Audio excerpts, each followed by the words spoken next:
The Ways and Means Committee meeting is now called to order. Mr. Clerk, would you please call the roll? Alderwoman Cruzen. Alderwoman Florida. Present. Alderwoman Behringer. Present. Vice Chairman Williamson. Alderman Moore. Alderman French. Present. Alderman Vaccaro. Present. Alderman Carter. Present. Chairman Kennedy. Here. President Reed. 9 present. We have a quorum. Thank you, Mr. Clerk. We have several bills before us, but I would also like to thank those who came out today to testify on Board Bill number 12. Our committee always likes to hear from the public, and once we get to that particular board bill, we'll be calling your names up. We did have a sign-in sheet up front if you were interested in testifying on that particular bill. We have 3 bills this morning. We will first take up Board Bill 63, and we do have our treasurer here today to speak on this bill. Thank you for making time out of your schedule. Thank you. Good morning, Chairman, members of the committee. I am Treasurer Tashara Jones, and thank you again for the opportunity to come and testify on behalf of Board Bill 63. I'm here with our Chief of Staff and Counsel, Mr. Jared Boyd, our Deputy Chief of Staff, Leonard Johnson, and Director of Communications, Debbie Johnson. We have 2 guiding principles or mantras in our office. We are more than parking, and we are taking the Treasurer's office from the 19th to the 21st century. One way of doing this, in addition to upgrading our on-street parking technology and integrating our off-street parking operation, is through financial literacy programs. Financial literacy, simply put, is the ability to understand how money works. As such, our office has launched a very aggressive agenda to address financial literacy and empowerment in this region that affects low to medium income households. A few of our goals to promote programs that improve the lives of our residents are warning them about predatory and payday loans as well as rent-to-own scams, decreasing the percentage of families who aren't using banking services, teaching people to to build a budget and live within their means, and teaching people to save and build assets for the future. According to the most recent survey by the Federal Deposit Insurance Corp, or FDIC, released in 2011, the number of unbanked households in the St. Louis region rose from 7.3% to 9.7%. And among African Americans, the region had dropped slightly from the highest percentage in the nation of unbanked African American households from 31% to 28.4%, which still ranks as the 3rd highest in the nation, second to Minneapolis and Cleveland. A quick recap of some of the programs we're currently involved in, not to take up too much time, but I do want to be thorough. Last year, to address the unbanked issue, our office instituted a mandatory direct deposit for all city employees. We hosted several bank fairs throughout the city, including the airport, to give employees the opportunity to select a financial institution of their choice. At the time, we had about 1,600 employees who were not using direct deposit. Among the banks and credit unions participating in the bank fairs, many of them offered second chance checking and savings accounts for employees who may have had unfavorable experiences with traditional banks and credit unions in the past. Of the 1,600 employees who were not using direct deposit, about 800 chose to use the Skylight Pay Card offered by the city, which gives employees free access to their paychecks without any monthly fees and have the same features of any traditional bank account. This equates to more than $100,000 in annual savings for the city. And our employees who were using check cashing facilities are seeing on an average about $1,200 savings per year in their personal lives. We didn't stop there. We switched financial advisors, which alone generated a savings of 10 basis points for the city each year, which, based on the portfolios we manage, equates to about $150,000 in savings per year in fees. We made changes to diversify our duration, which in the first month led to an increase of 8 basis points in yield to maturity. As we move into this year, we launched a number of financial literacy and empowerment programs, starting with our Employee Financial Empowerment Lunch and Learn series, or as we call it, EFELS, which allows us to host financial literacy workshops for all city employees once a month, facilitated by our partners from the financial services community, as well as nonprofit organizations. We also launched a partnership with BMO Harris Bank and Friendly Temple Missionary Baptist Church, my church, which allows us to host financial literacy workshops for youth ages 5 to 18 on a monthly basis, and my son is one of the attendees. With BMO Harris teaching the FDIC's Money Smart curriculum, to date we have reached more than 200 children through this program. In April, we hosted our first citywide financial empowerment fair, a partnership we formed with Harris State Stokes University, the Urban League, and the United Way of Greater St. Louis. During that day, we hosted a bank fair that included more than 20 financial institutions, state and federal agencies, financial literacy workshops. Our staff helped participants access free credit reports, and counselors from Justine Peterson gave one-on-one counseling, helping individuals develop strategy to improve their overall financial health. We also hosted a Money Smart Kids Zone facilitated by BMO Harris Bank and the Magic House. We also had a scavenger hunt hosted by the Money Smart School of Finance for Children, and all the winners received a $100 deposit in a $529 Most savings account. Last week, we launched our Summer Youth Employment Financial Literacy Workshops for the 500+ young people participating in SLATE's Summer Youth Employment Program, this in partnership with Consumer Financial Protections Bureau and the First Financial Credit Union. We'll be encouraging those youth to save a portion of their summer income, and the idea is to set a savings goal so at the end of their summer they will have saved up around the same amount as one of their paychecks. We're pleased to report that of the first youth who have turned in their savings pledge, 100% are saving for future education. We've also launched stlouissaves.org, which allows residents to set savings goals and make a personal commitment to achieving those goals, along with virtual coaching such as reminder emails and text messages. Our future financial literacy plans include hosting a regional financial empowerment summit to develop a regional approach to make our efforts more strategic, intentional, and culturally relevant. We'd like to initiate a kindergarten and college savings program in partnership with St. Louis Public Schools, and we're currently conducting research with Washington University to determine the feasibility of such a program. All of these programs and services can be easily duplicated and initiated in other public and private institutions, as well as throughout various portions of our region. As you can see, we've been busy. Most of this work is carried out by our entire team, and we have full-time dedicated staff member, Lisa Gates, who is our financial literacy and community outreach coordinator. This gives our chief of staff, assistant treasurer, parking administrator, and other executives enough room to focus on the core mission of the office. The thing that will put all of these pieces together is the Office of Financial Empowerment. Board Bill 63 gives us the opportunity to take these programs and this work to the next level by allowing us to compete for and accept grants specific for municipalities on behalf of the city. Currently, the Cities for Financial Empowerment Fund awards grants to cities doing the work that we are engaging in through the Bloomberg Foundation, which awarded about $425 million to all of its programs last year. The U.S. Treasury has just announced it will award up to $2 million to organizations and governmental agencies doing similar work, and we've been contacted by organizations that want to partner with us in this endeavor. Also, Boeing, J.P. Morgan, the Kellogg Foundation are funding this kind of work as well. Board Bill 63 will allow us the opportunity to expand our programs and stop leaving this money on the table.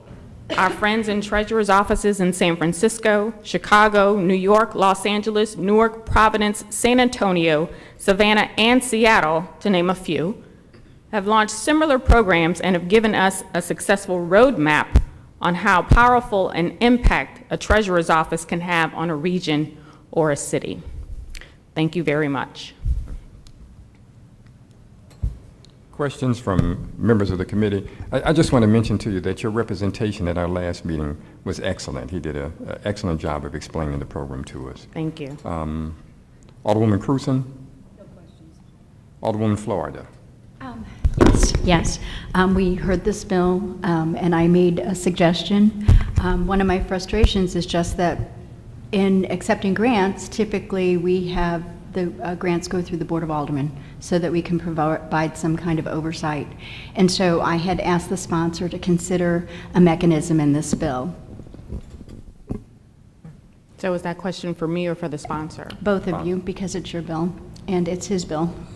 So do you have any objections to the Board of Aldermen Ways and Means in the way when the fire department does a grant, or the police department, or the Department of Public Safety does a justice grant? Typically, those grants would come through the Board of Aldermen, and it provides some transparency and accountability. And we like to know what's going on. So I had asked if we could consider that, and he seemed amenable to it at the time. So I'm just bringing that up again. Thank you. I'll yield the floor to Alderman Carter. Yeah. Alderman Carter. Okay, so I mean, with every grant, I think that there is already a level of transparency. Period. I think when you apply for grants, there are certain guidelines that you have to abide by anyway. But I'm always open for any extra transparency if you want to add something extra. And I know when we go through the fire departments and the police department, we don't really provide any key oversight. We just scan Not through. to the grant, no, we don't, but we at least see the grant coming through the city, and it's tethered to us in a way so that we understand how it's working and the accountability of how much money and how the money is being spent. So the Treasury is a department, and so I'd hoped that there would be transparency in that respect. Yeah, I mean, So. and I'm not opposed to any transparency, but I don't think that we treat every department the way that we are asking her to be treated. I think that there should be an equal level of play, and we shouldn't treat her like the other departments. But I don't think that she should probably come in every time that she applies for a certain grant. Okay, And- most everyone else does, and so that was my comment and my suggestion. That's fine. I think this is a wonderful program, and you're doing wonderful work. Actually, I support what you're doing. I think it's wonderful, absolutely needed. But that was my comment in our last meeting, and I know that you were not able to make it because of your issue. And Leonard did do a wonderful job. I have no further comments. Thank you. Thank you. Can I say one Want to more comment? respond? Go ahead. Well, yeah, or maybe since I'm new, but since I've been here, we haven't went through every single grant every time that the police department or the fire department ask. I mean, every time that they apply for one. So, like I said, if you say they do, I believe you. But since I've been here, that hasn't been the case. So I just ask that we treat her the same way that we treat every other department. Thanks. Well, Go ahead and finish your comment. we do review grants here, so we are just asking the treasurer to do the same thing that we do with the other grants, and it's more about knowing what's going on and being able to talk about it and create that tension of accountability, because we do, we represent the people, and it's good that we're able to go back and talk about what's going on in the city. Okay. So, thank you. Alderwoman Behringer, any questions? Just a couple things. I too think this is wonderful. I don't know if it had been relayed back to you that I think the program that's out there, I had a practicum student that was down here 6 or 7 years ago that worked specifically with getting the unbanked banked. And I think he's part of that task force. So what I do want to say is that because of my grant writing and working in the nonprofits for 15 years, is that, like I said, I think this is a great program, but Alderman Carter, I just want to make sure, Alderman Carter over here. Sorry, he's not paying attention. He's talking to me. Sorry.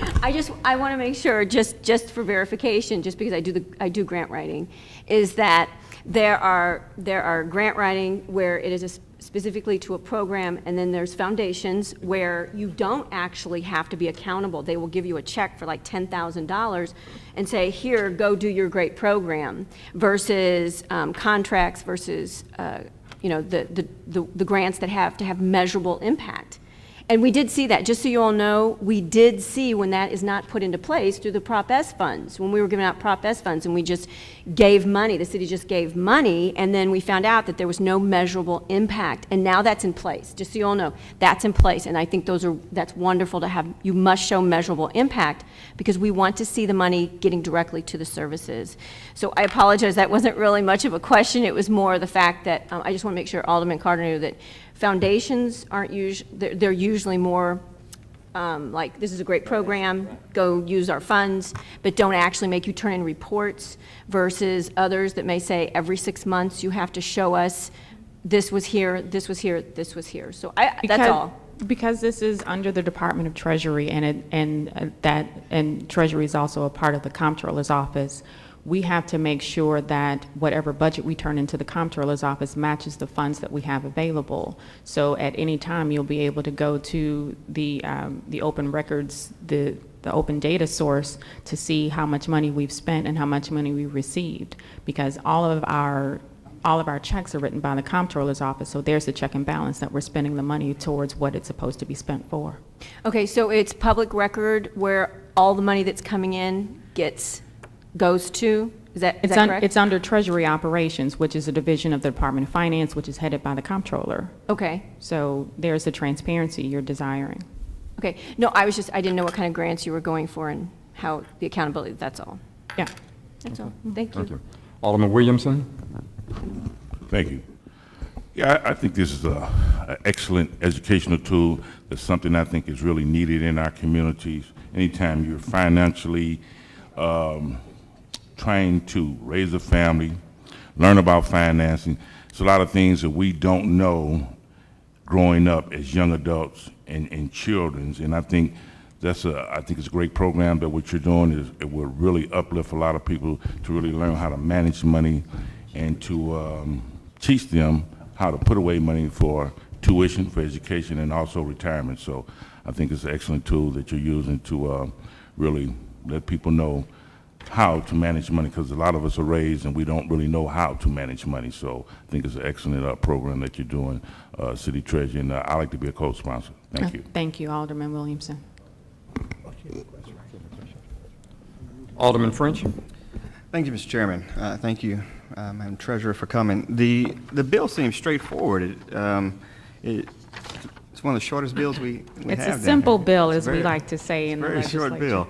So you're simply asking to create the Office of Financial Empowerment and to seek grants on behalf of the city. Is that correct? Yeah, to bring more money to the city for programs to help our residents. Well, that sounds like a good thing. Who would object to that? Now, your office is independent, so you probably don't even really have to come and ask us for this, do you? But we appreciate the courtesy, but you could have went and done this all by yourself, I think.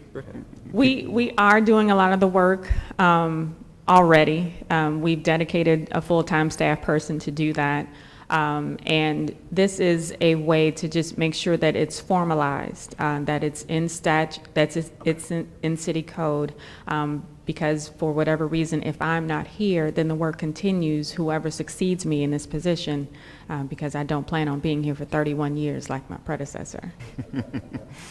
Yeah, and obviously the area I represent, we have a large unbanked population. Yes. There's a big need to provide this kind of education, so I appreciate you taking the lead. I don't know where the Alderwoman from the 15th went, but I would oppose any amendment to try to add more layers of bureaucracy to this. I'm not sure what she was talking about, but we don't review grants from other offices, and we see them after the fact.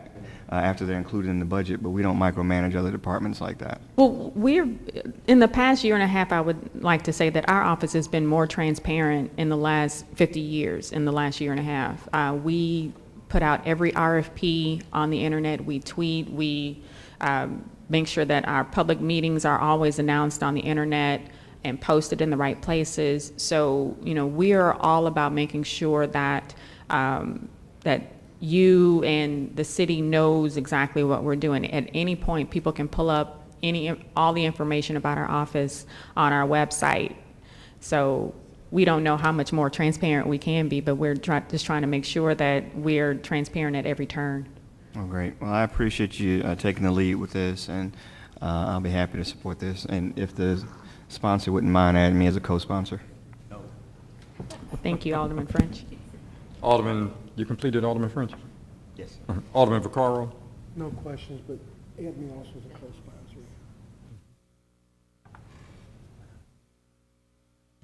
Are there any other questions from members of the committee? If not, Alderman, you can close on your... No, please go up there. Thank you, Madam Treasurer. Oh, pardon me. We did have Alderwoman Ingrassia. Did you have some comments? Did you have something?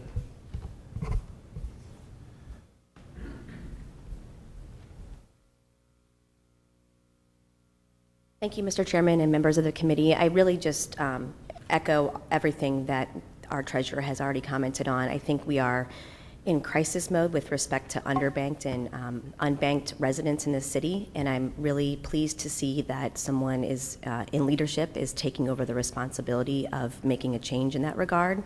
There are other cities around the country who are having great success with similar models, and I would ask that you are supportive of this bill today.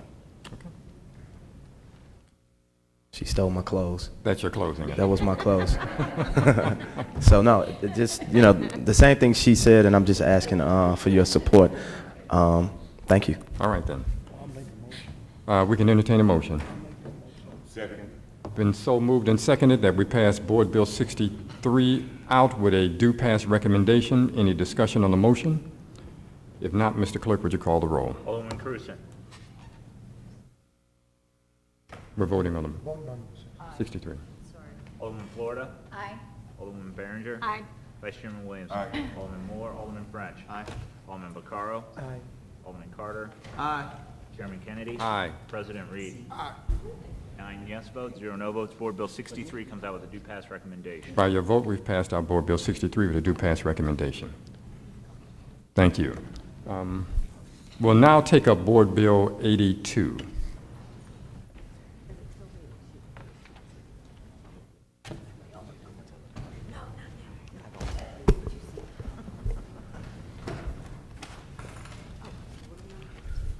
Good morning, Mr. Chairman and members of the committee. Board Bill 82 authorizes the execution of a commercial lease with an option to purchase a piece of property for use by the St. Louis Police Department.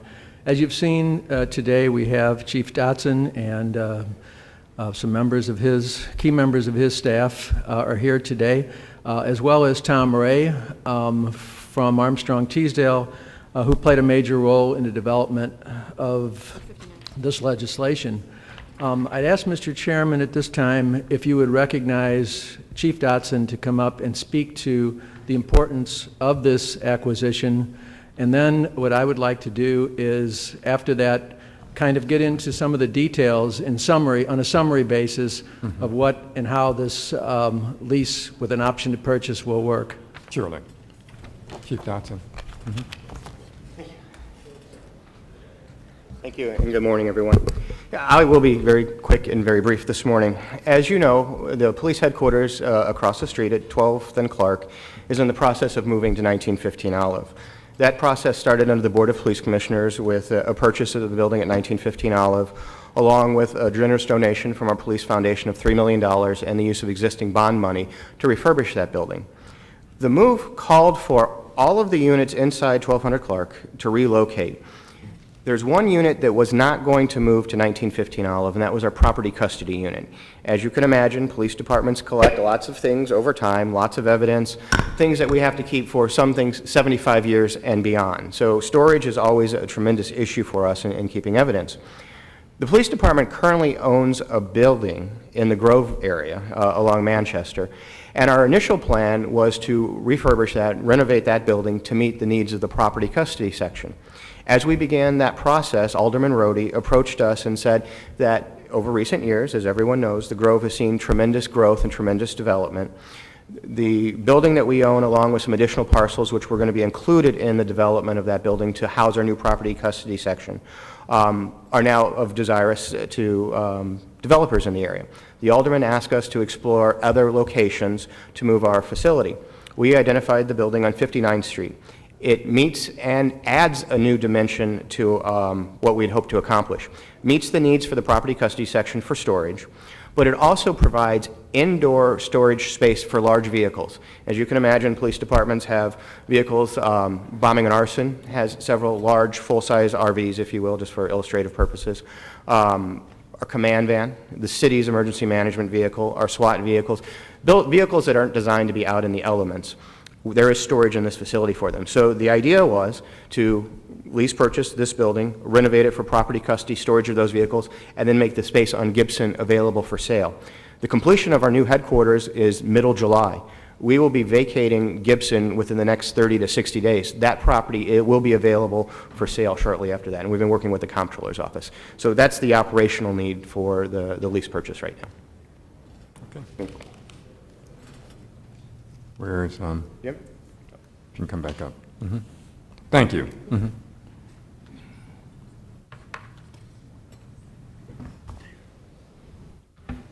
Is that something for all of us?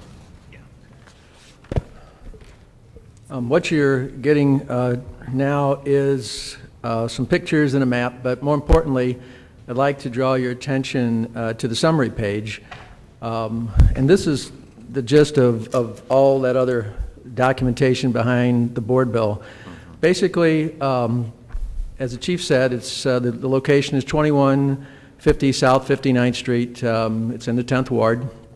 The property is approximately 55,450 square feet, combination office warehouse building sitting on 1.45 acres in an industrial area just east of the intersection of Hampton and Wilson. Initially, we're going to start out with a lease term of 60 months, a maximum of 60 months. And as you can see, in years 1 and 2, we will pay a $180,000 per year, paid quarterly. In years 3, 4, and 5, it goes up to $200,000. But an interesting factor in this is that we were able to negotiate that $25,000 of each year's rent will be applied to the purchase price, because it is our intention at some point to pull the trigger on the purchase option, which, as you can see, can be exercised at any point in time during the 60-month lease.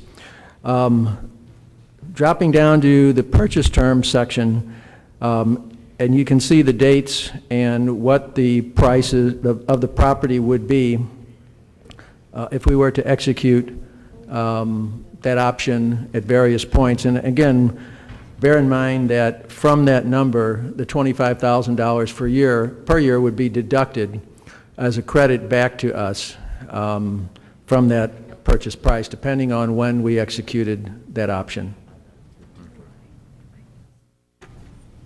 Okay.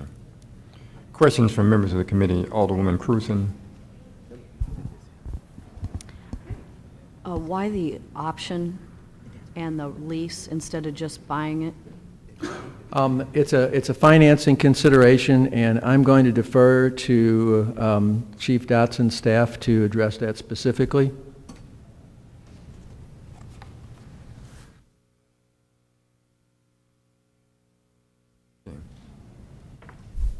Please identify yourself. As you.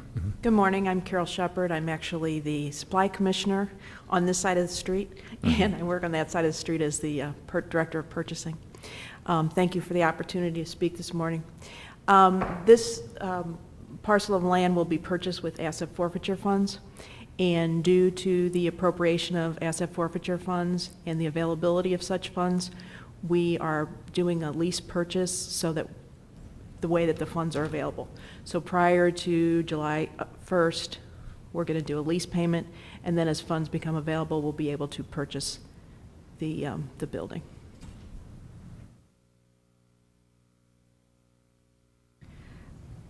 But, I mean, you wouldn't be able to purchase the building until you have all the funds, I guess, to pay for it. Correct. So it would really be, you're going to continue to lease the building.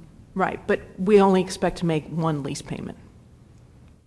Oh, so you expect to close on it in the third or fourth quarter Quarter of of- 2014. Right.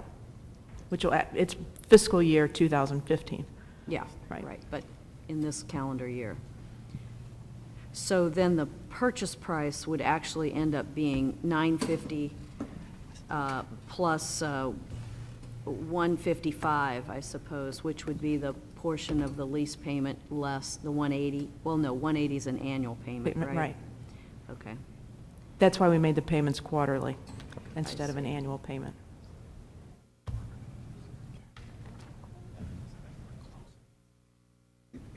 Okay, no further questions. Alderman, thank you. Alderwoman Florida? No. Any questions? Alderman Behringer? No questions. Alderman Williamson? No questions. Alderman French? I do have one question. So I wonder in these cases, when we are either renting new buildings or buying new buildings, was any thought ever given to using some of the existing city-owned property, the vacant property, that some of the thousands of properties that we own, and using this as an opportunity to renovate those buildings? We did get some consideration to the properties that were, basically they're in LRA's inventory. However, most or all of those buildings are going to need an extensive renovation to the point probably exceeding the cost that we would actually pay for this building. But in short, Alderman, we did a brief analysis of what was available in the size and configuration with the ceiling heights necessary, and we didn't find something suitable. Okay. And who is the owner of this building? The owner of the building is an LLC corporation. It's called R&C. There are a number of family members that own the building. The two principal owners is a John Camey, C-A-M-I, and I believe his name is Charles Rollo Jr. are two of the principals, but there are a number of family members that own the building. Okay. All right, no other questions. Alderman Vaccaro? Alderman Carter? No questions. Okay. And with that, is there any other questions or comments from members of the committee? I think I do have one question. Okay, let's do Vaccaro, then to French. Well, it's the same question. Oh, well. We were just, Say it together then. we were just wondering if that C. Rollo, is that also the same Rollo Construction that has the contract with the city that does the concrete work and stuff? That I don't know, sir. As you know, there are a number of people with that last name. I'm not sure. I'm just curious, so we don't know if it's with the Rollo Construction Company or not, or?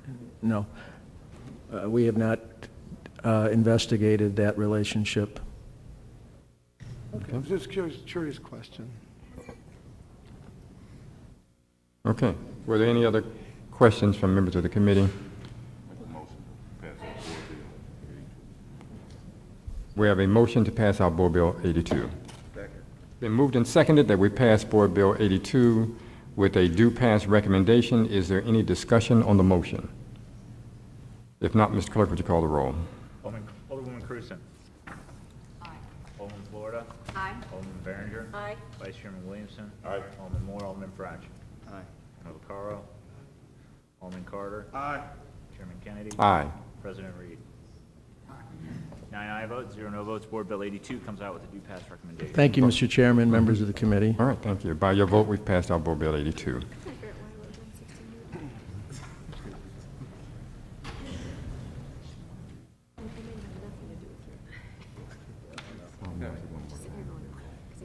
Okay. Where we will now take up Board Bill 12, we do have a committee substitute.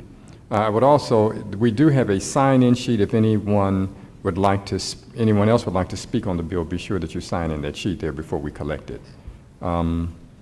We have a committee sub, so let's just put that before us for discussion purposes only. That's a committee sub, just for discussion purposes. We have a motion just to put it before us? Let me make sure we're all here. Williamson? We have a motion on the floor. Right. Second. It's been moved and seconded that we place committee substitute for Board Bill 12 before us. That's all it is, for discussion purposes. Mr. Clerk, would you call the roll? Alderwoman Cruzen. Alderwoman Florida. Pass. Alderwoman Behringer. Pass. Vice Chairman Williamson. Alderman Moore, Alderman French. Alderman Vaccaro. No. Alderman Carter. Aye. Chairman Kennedy. Aye. President Reed. Aye. Alderwoman Cruzen. No. Alderwoman Florida. No. Alderwoman Behringer. No.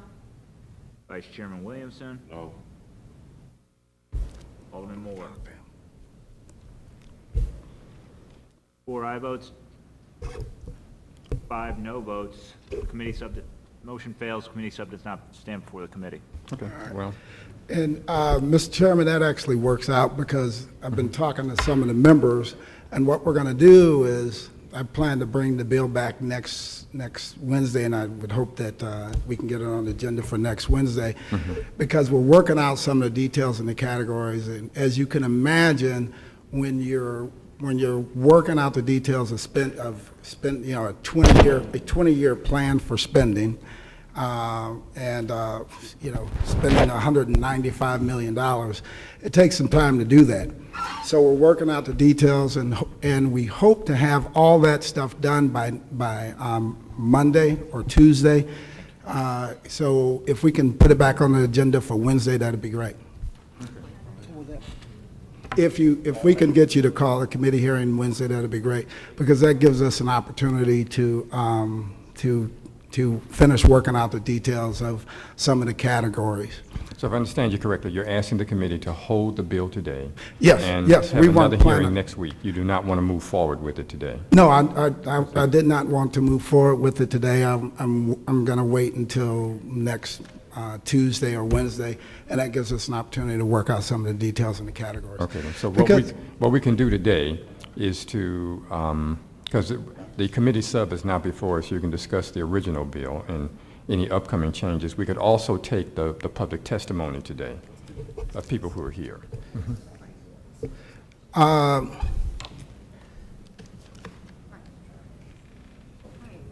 We have some questions? Yes.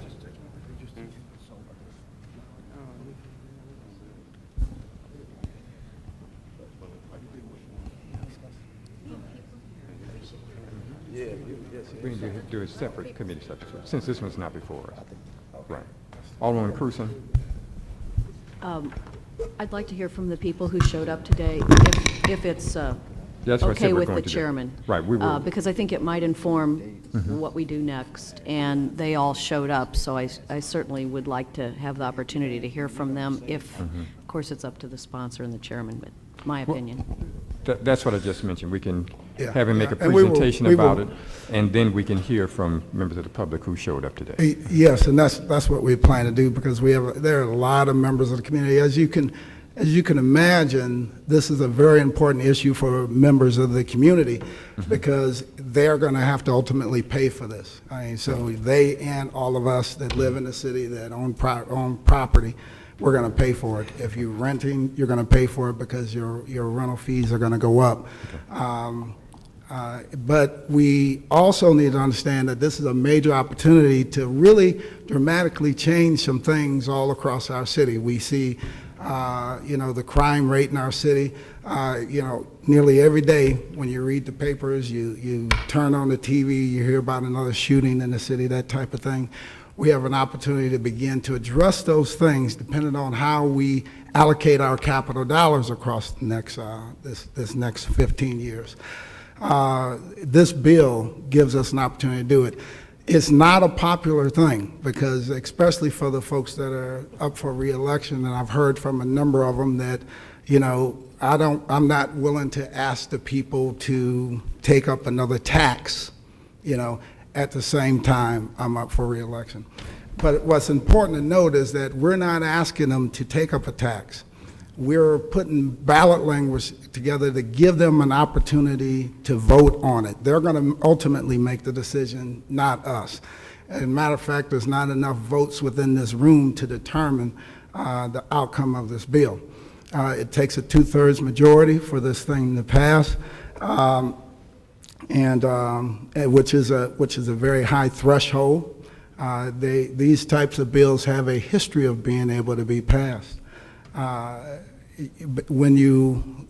thing that we're looking to do different in this bill is to adjust the categories to better meet some of the needs of the residents and things that people said they'd like to see.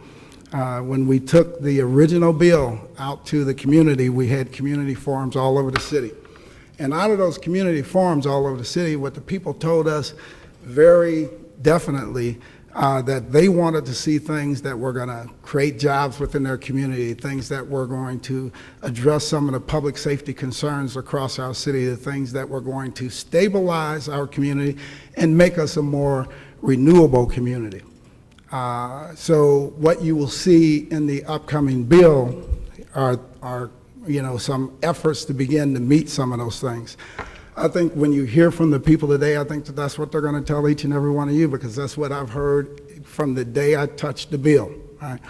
And I think it's incumbent upon us, being legislators, to work to meet the needs of the residents of the city, because that's who we work for. That's our bosses. And I think we have an opportunity to do that within this bill. Tax initiatives are never popular. I don't know anybody that wakes up in the morning and runs and says, "Oh man, I'm so glad I can pay taxes today. I'm so glad that my taxes went up." Right? Nobody's going to say that. But given that these types of bills have a history of passing, it's really important that we get the front end right. It's really important that we set the categories up right, so that at the end of the day, we have an opportunity to make sure that the spending happens in a way that residents would like to see it, that it happens in a way that will make the greatest impact on their neighborhoods. So with that, I'm gonna hold my rest of my comments for later, because I think it's important to hear from the residents what they would like to see in this effort as we move forward. Okay, Alderman Williamson, you have something? Yes, just briefly. On this committee sub, and I'm sure... We're not discussing the committee sub today. If you'd like to, you can ask me about that later. Okay. Well, I was just saying, hey, that's one reason why I couldn't vote for it. I don't know. Well, we can talk about that later, because it's not before us today. We just received the bill today. I didn't know enough about it. I did read the Board Bill 12 in its present state, so didn't know enough about the committee sub bill, so that's one reason why I didn't. Okay. But you have my phone number. You could call me, but let's move on. Thank you, Alderman. We're going to move on with the public testimony at this point. Because of the number of people who have signed up, which is a good thing, we will have the testimony at about 4 minutes per person. Whereas first on the list is Alderman Ogilvy. Uh-oh. Somehow you managed to put your name at the top of the list.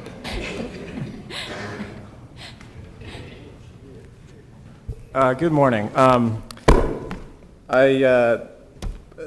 So as somebody who's on the Capital Committee throughout the process that developed the list of recommendations, I really just wanted to speak to that kind of core list of $155 million in recommendations that the Capital Committee made, and maybe just very briefly go back through the process. The Capital Committee in general, I gather, has not had a ton of work to do over the last several years, because we haven't had an abundance of extra capital to decide how to spend. But the committee was convened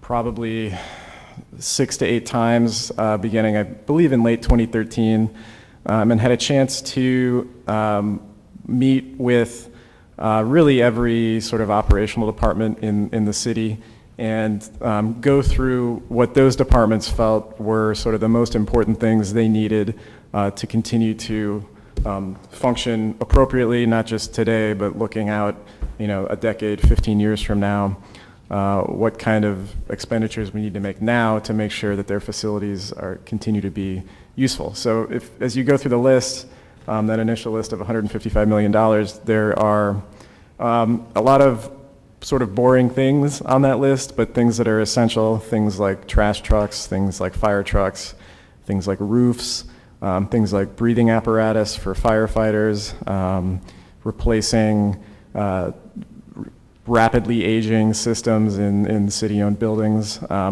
And throughout that list, I think while it may not be flashy and it may not be perfect, I think as a whole, it's really hard to argue against that being a list of things that the city government needs to continue to provide services to residents. So while there are without a doubt other things I would like to be on the list, additions to that list, I think it would be a huge challenge to cut anything out of that list and not have it be affecting the quality of services we deliver to residents in the future or affecting sort of the workplace environment of city employees 5 to 10 years down the road.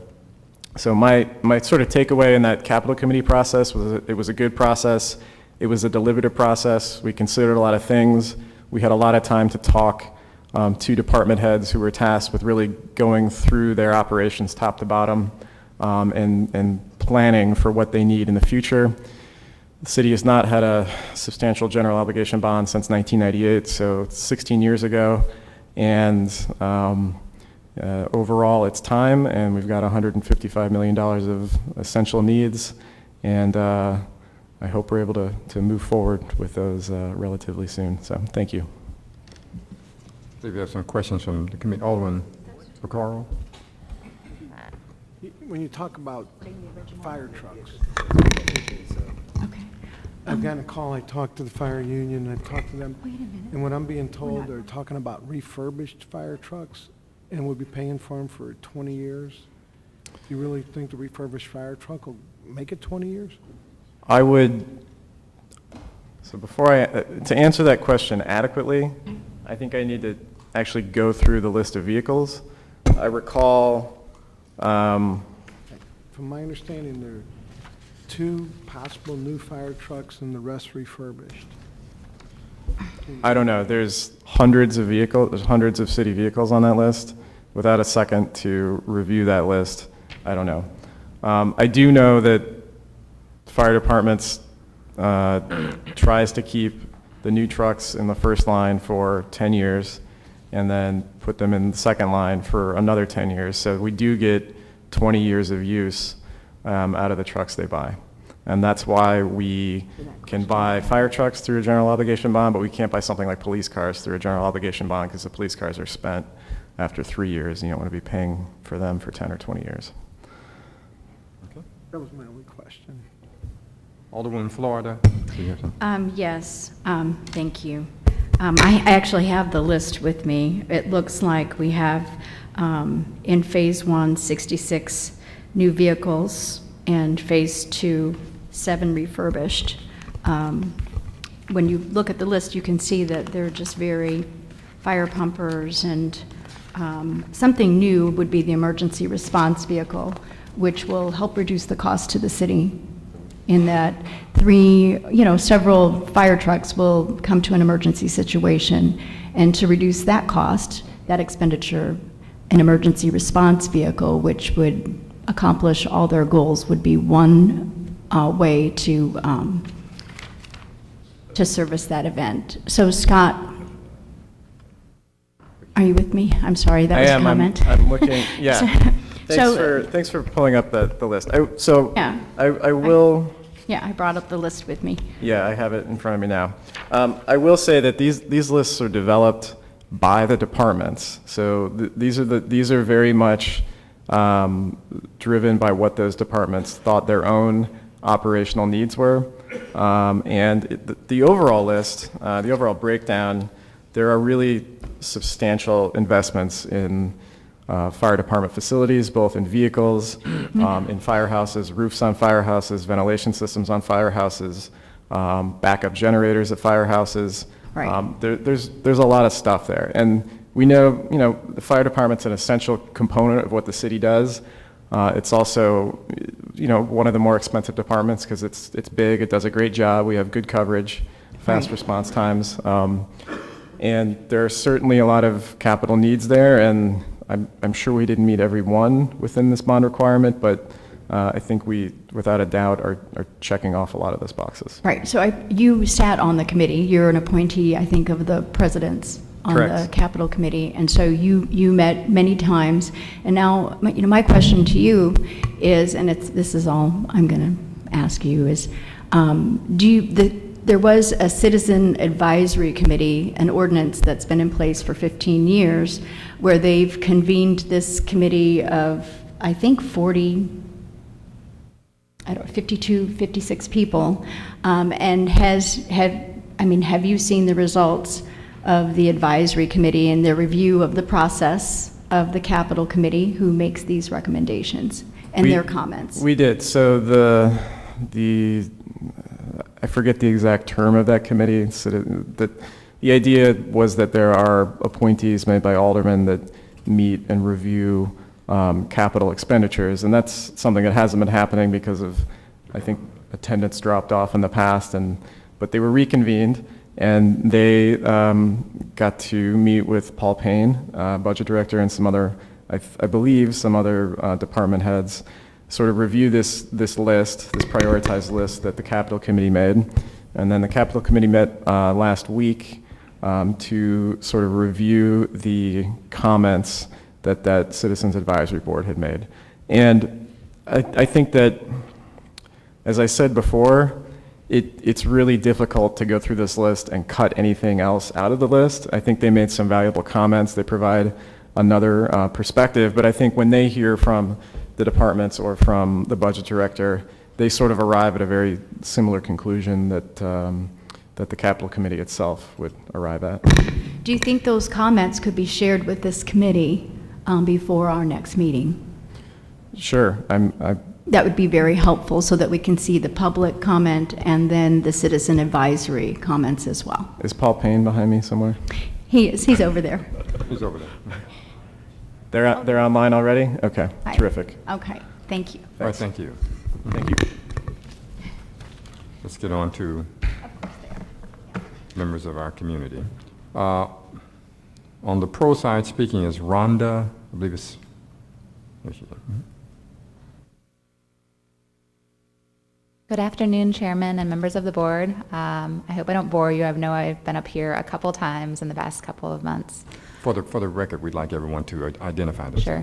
My name is Rhonda Smythe, and I'm the Policy and Advocacy Manager at TrailNet, which is a 26-year-old nonprofit that's focused on creating walkable, bikeable, and transit-friendly communities.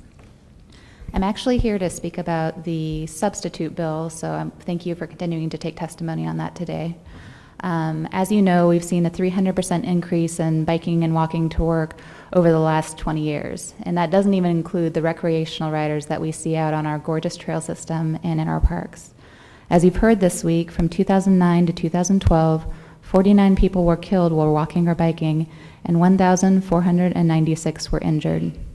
There are two ways to decrease crashes: engineering and enforcement. Chief Dodson and the St. Louis Police Department were kind enough to partner with TrailNet last year to create a bicycle and pedestrian training video for officers. So we give a big thank you to the chief for valuing the role of enforcement and creating safe streets for everyone. Engineering is the other major contributor to safety. I've been providing testimony and education for the past several months to this committee to try and secure funding for one position, a bicycle and pedestrian coordinator, within the fiscal year 2015 budget. I was unable to get $50,000 advocated from the $5.2 million dedicated to staff in the Streets Division of the Streets Department. So we were pleased to see that money was included for bicycle and pedestrian infrastructure in the substitute bond bill. TrailNet recently raised money to take city and county engineers, planners, elected officials, and developers to Indianapolis to experience their new 8-mile cultural trail, a protected bike and walkway that connects several cultural districts around their downtown area. Their Deputy Director of Public Works gave us a tour of the trail and showed us how development was following the trail and how the high-rises were popping up after the trail went down. It's no coincidence that the Grove and Cherokee Street, districts that emphasize walkability and bikeability, have seen significant development and increased residency. The only sector of the population that increased in the last census were millennials, and they've clearly shown that this is what they want. We support the inclusion of funding for the 50/50 sidewalk program and bike infrastructure into the substitute bill, both for the safety of our existing residents and to draw our future residents. Thank you for your time. Thank you. Speaking on the con side is Ivan Martin.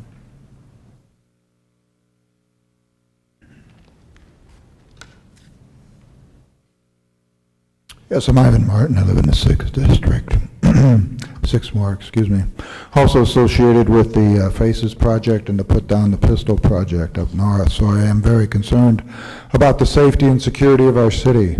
However, I'm also concerned about our liberties, because right now in this room today we're at a crossroads. I want to look at every one of you aldermen, because you can make this a city of liberty, or you can take it away.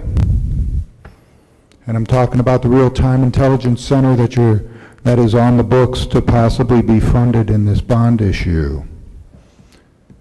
It's been a long time coming, but in this country, it's supposed to be the land of the free.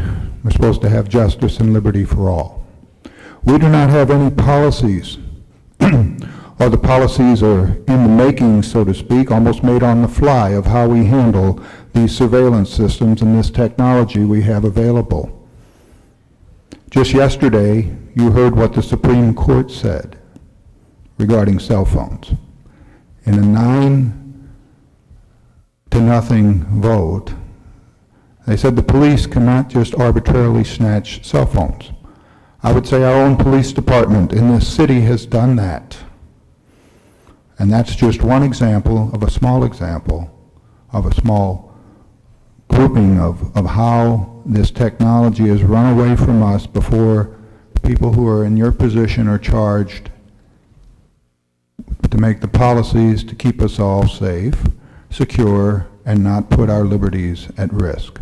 The United States right now has the largest prison population in the world. We know many people in our prisons are there for arbitrary reasons, some for even political reasons. And I'm just asking that this board very much take the Real-Time Intelligence Center out of this bond issue, funding for that intelligence center, and in the future consider any use of drones until we get policies in effect on how we really want to be droned. So please consider that, and I'd appreciate you all to consider that, so you will protect my liberty and all the people in this room. We're not terrorists. We're most of us are law-abiding citizens, and in the past, before we had all these technological toys, we were able to adequately provide security and safety for our community. So there are other ways if you take the technology out of the mix. Thank you very much for your time. I appreciate all your hard work. Does anybody have any questions for me? I'll be glad to try to answer. No questions. Thank you very much for your comments. On the pro side, John Chasnoff.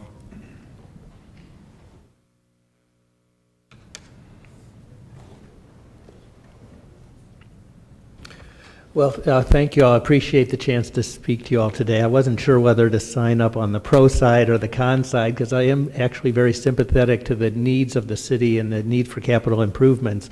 But I came to speak against a particular aspect of that, and as Ivan just mentioned, it's the Real-Time Intelligence Center. I can only bullet point some, highlights of concerns today.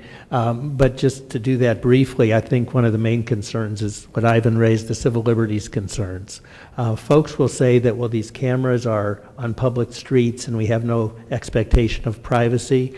But I think that really ignores how the technology is changing very quickly these days. So I do think we have an expectation that the government isn't going to have the capacity to zoom in on the details of conversations or papers that we have in our hands. I think as we develop a network and have the ability to track people around the city, people have an expectation that they're not going to be tracked as they go to the doctor's office, as they go to their church or synagogue, or as they go to their political rallies. And I think people have an expectation that data like this won't be collected and stored for unlimited amounts of time. So I do think there are privacy concerns here that need to be addressed. My second point is that I don't think we can spend our way or arrest our way out of any crime problems that we have. I was really struck the other day when the chief spoke at one of the bond issue presentations, and he said the crime in the city is down 50%. But he said that's not due to any law enforcement initiatives. That's due to economic development in the city, which has reduced the crime so dramatically. So I'm confused. If we really need economic development, why are we being presented with another crime strategy to reduce crime through more arrests, which, as Ivan pointed out, has led to overcrowded jails, overcrowded prisons, and a system that just really can't perpetuate itself. The third point I'd like to make is that I think this is really a bad business model. The chief's proposal is to build this infrastructure and spend $6 million for this intelligence center, but the eyes and ears out in the field will be privately maintained camera system, owned and maintained by other folks. So to me, it makes no sense as a business model to spend millions of dollars on a system which is then reliant on the maintenance whims of other people who the city government has no control over. So I think for all these reasons, we really need a public discussion about this real-time intelligence center. It's not the same type of issue as buying fire trucks or fixing up buildings. It's really a major policy decision which the city needs to make as it moves forward with these advanced technologies. And I think we need to pull it off the bond issue and allow the city to have a really serious discussion about what direction we want to head. One final point on just another issue. I'm also a member of a group called the St. Louis Committee for Prisoner Rights. And I understand the security needs of the jails, but there's no HVAC for MSI built into this bond issue, and I think that's a problem that we've been putting off for many numbers of years. And I think as we move forward with the bond issue, I'm hoping that we have opportunities to discuss some of the more humane and human-oriented solutions to our jail problems and not just security solutions. I also, Chairman, I was handed a piece of written testimony by someone who had to leave, and I wondered if I could turn that in. Surely you can. Give it to the clerk. Okay. Thank you. Are there any questions from members of the committee? If not, thank you very much. Thank you. We do not have any other people who signed on the con side. I think the next name is John Lindsay. Is that correct? Robert Lindsay, pardon me.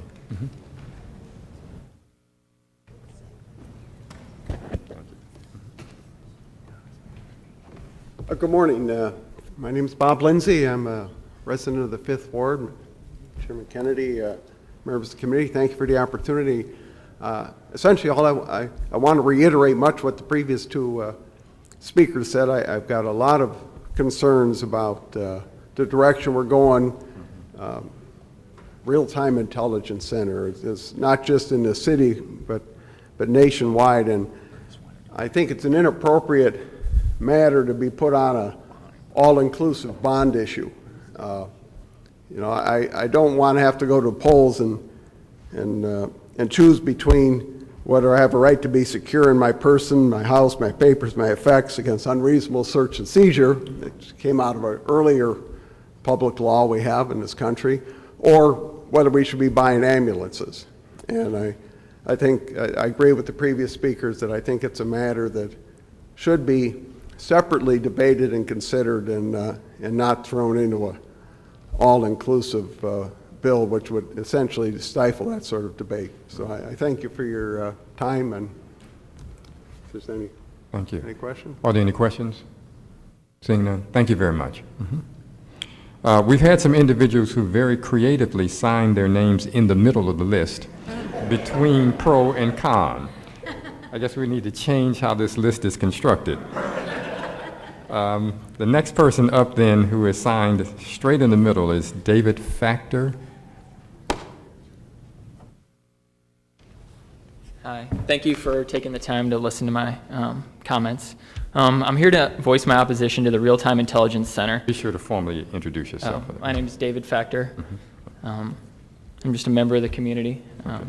So I'm here to voice my opposition to the Real-Time Intelligence Center. I recognize the other things on the bill are very important, and I think we need to move forward with that to maintain the city. But the RTIC would collect metadata on all of us and would be an extension of the soon-to-be outlawed federal mass surveillance system currently in use against every American. Federal Judge Richard Leon declares the mass collection of metadata almost Orwellian in scope and likely violates the Fourth Amendment. He also stated that the U.S. government does not cite a single case in which analysis of the NSA's bulk metadata collection system actually stopped an imminent terrorist attack.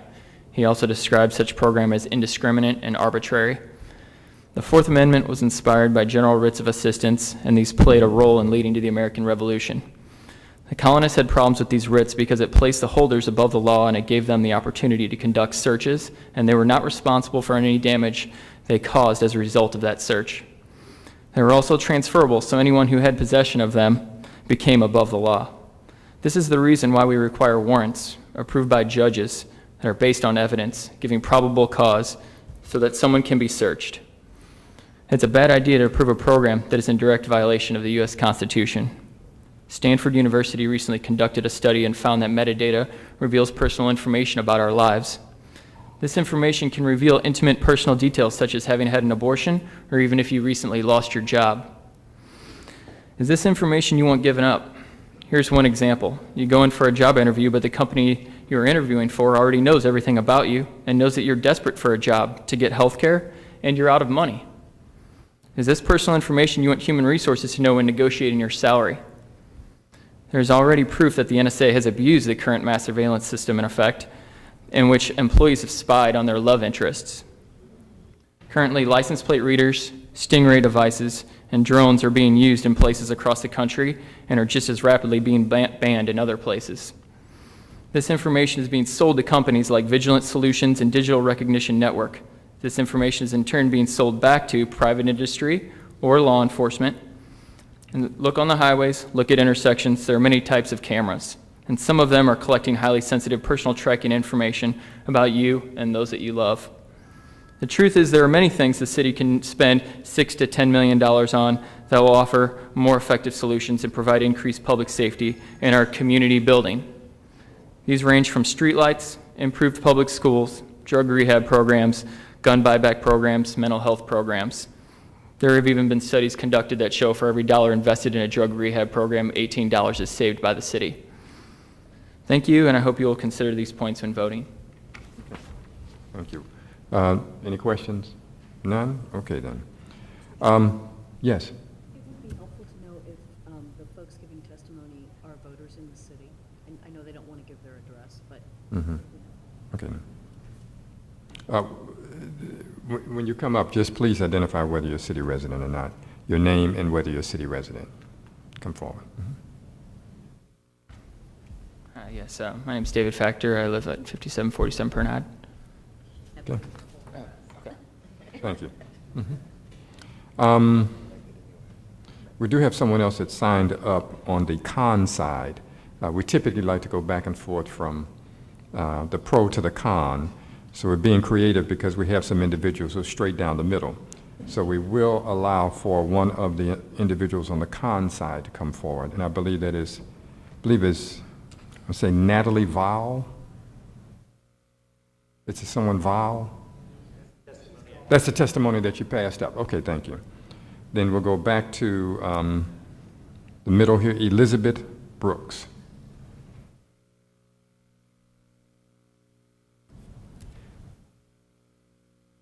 Good morning.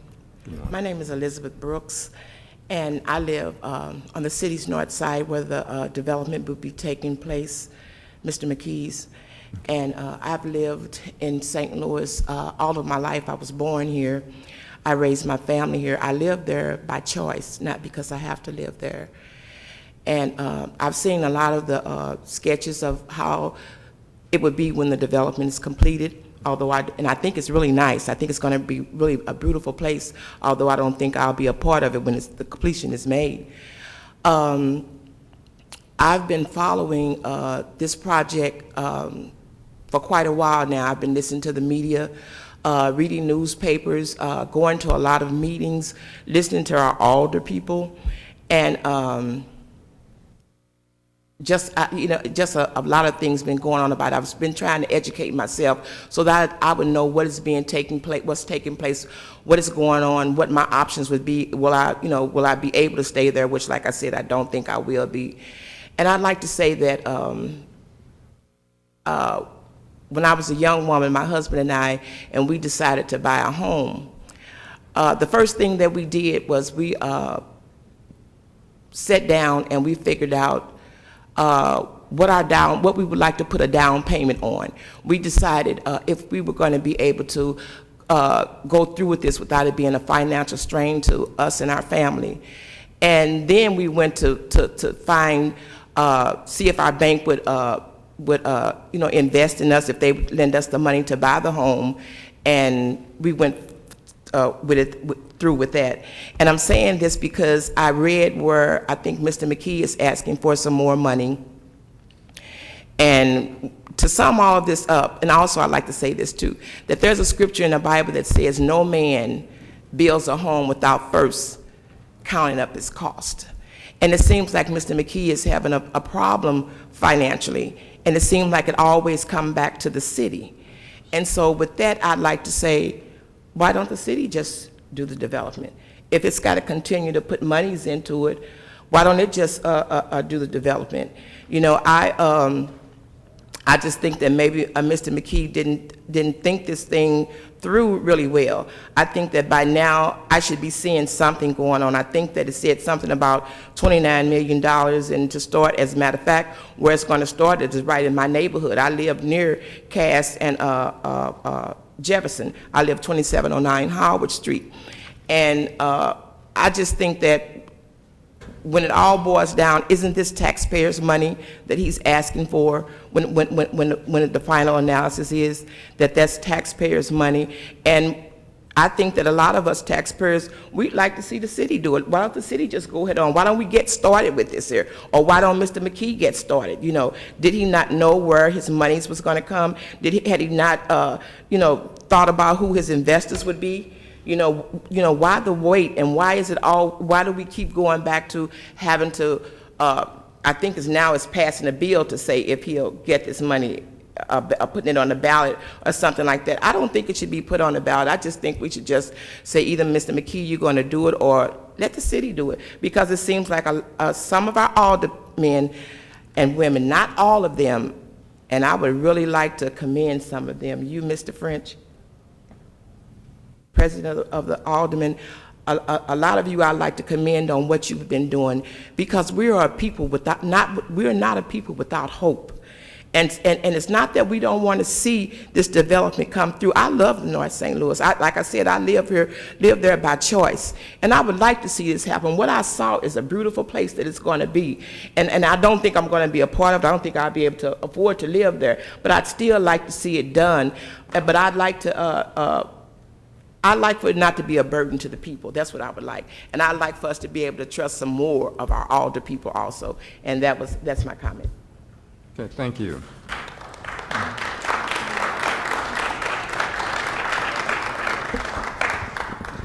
Were there any questions? Alderman French has a comment. Sure, I have a comment. So while in this bond issue there isn't specifically money that says a line item for Paul McKee or for his Northside project, I think a lot of the concern is based off a comment that was made at a recent E&A meeting by the comptroller, who has suggested we divert about $29 million of this to McKee's project. I share your concerns. I think that's a bad idea. For those of us who live in North St. Louis, we are very frustrated. Mr. McKee has gotten quite a bit of money, over $40 million in state tax credits, and then a huge TIF, the largest TIF in Missouri history, and we haven't seen anything yet. And so I think it would be a mistake to divert from the needs of other neighborhoods to further subsidize a single development that does not seem to be able to get off the ground. Any others? All right. Next, we have Zach Chasnoff.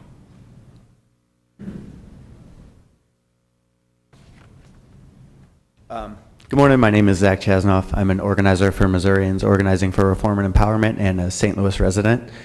And I'm one of the middle signers today. And so I would like to say, in all honesty, I would like to see this passed. I think that there's good things in this bond issue, things that the city needs. I'd like to see Chief Jankerson get the equipment that he wants. I would like to see some of these vacant buildings that need to come down.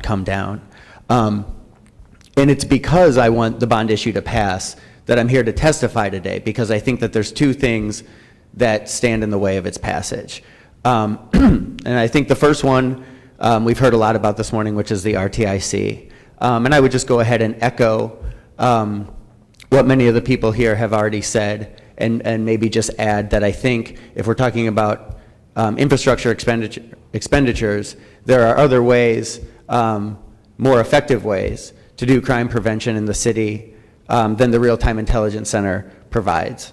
And then the second thing I see as an obstacle to this thing passing is the money that has been pre-slated almost by the Board of Estimate and Apportionment to go to Paul McKee. So I think this is an issue because what we've seen is a promise from Paul McKee that ground would be broken on infrastructural projects this month, and no ground has been broken. And by Paul McKee's own admission, the reason why ground has been broken is because he can't find funding for the project.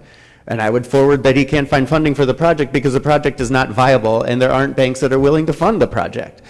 I think at a certain point, we have to stop throwing good money after bad, and the city needs to take a hard look at the viability of the Northside Regeneration Project. I would echo Mrs. Brooks by saying, you know, does development need to happen? Absolutely. I think there's been residents of the Fifth Ward that have forwarded very comprehensive development plans, and that maybe it's time to take a look at some citizen-driven initiatives around development in their own neighborhoods, and to kind of say that, you know, like Alderman French said, he's been the recipient of the largest TIF in Missouri history. And if he can't get a bank to fund him with that kind of a guarantee behind him, then it may be time to call this dead on the table and look for new solutions, and not just keep throwing good money after bad. So I thank you for your time. Okay, thank you. Are there any questions from members of the committee? If not, we will call the next. And please excuse me, it's not the writing is not clear to me. Either Josh or Jazz, or I'm believing it's J-A-S. Yes. My name is Jasmine Maurer. I'm a resident of the 8th Ward. And I also signed in the middle, and that is because while I do want to see this bond pass, I do think that there are some capital improvements that would really benefit the city. There are items in it currently that I am very concerned about, and I'm going to kind of reiterate what some folks had already said about the RTIC. I do believe that putting the RTIC in this bond bill would be a mistake. This would be a change in policing practices in the city of St. Louis. Without adequate privacy protections in place to protect the citizens. We've seen studies that have shown that this kind of mass surveillance is really damaging to people. It causes a lot of anxiety in the citizens. It kind of reduces productivity of the city, and is nowhere has we seen that has actually been effective in reducing crime. It's just a system to try to help you catch criminals. It's not actually preventing the crime in the city of St. Louis.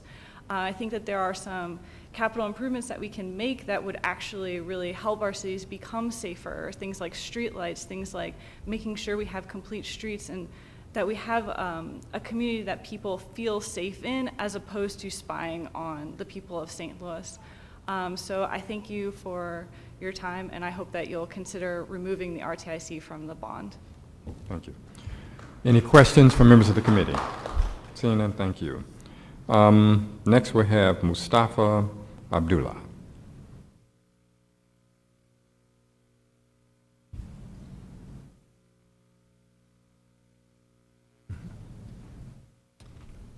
Good morning, Chairman and honorable members of the committee. My name is Mustafa Abdullah, and I live at 5295 Waterman Boulevard. I'm also the program associate for the ACLU of Missouri, of which I am representing here today.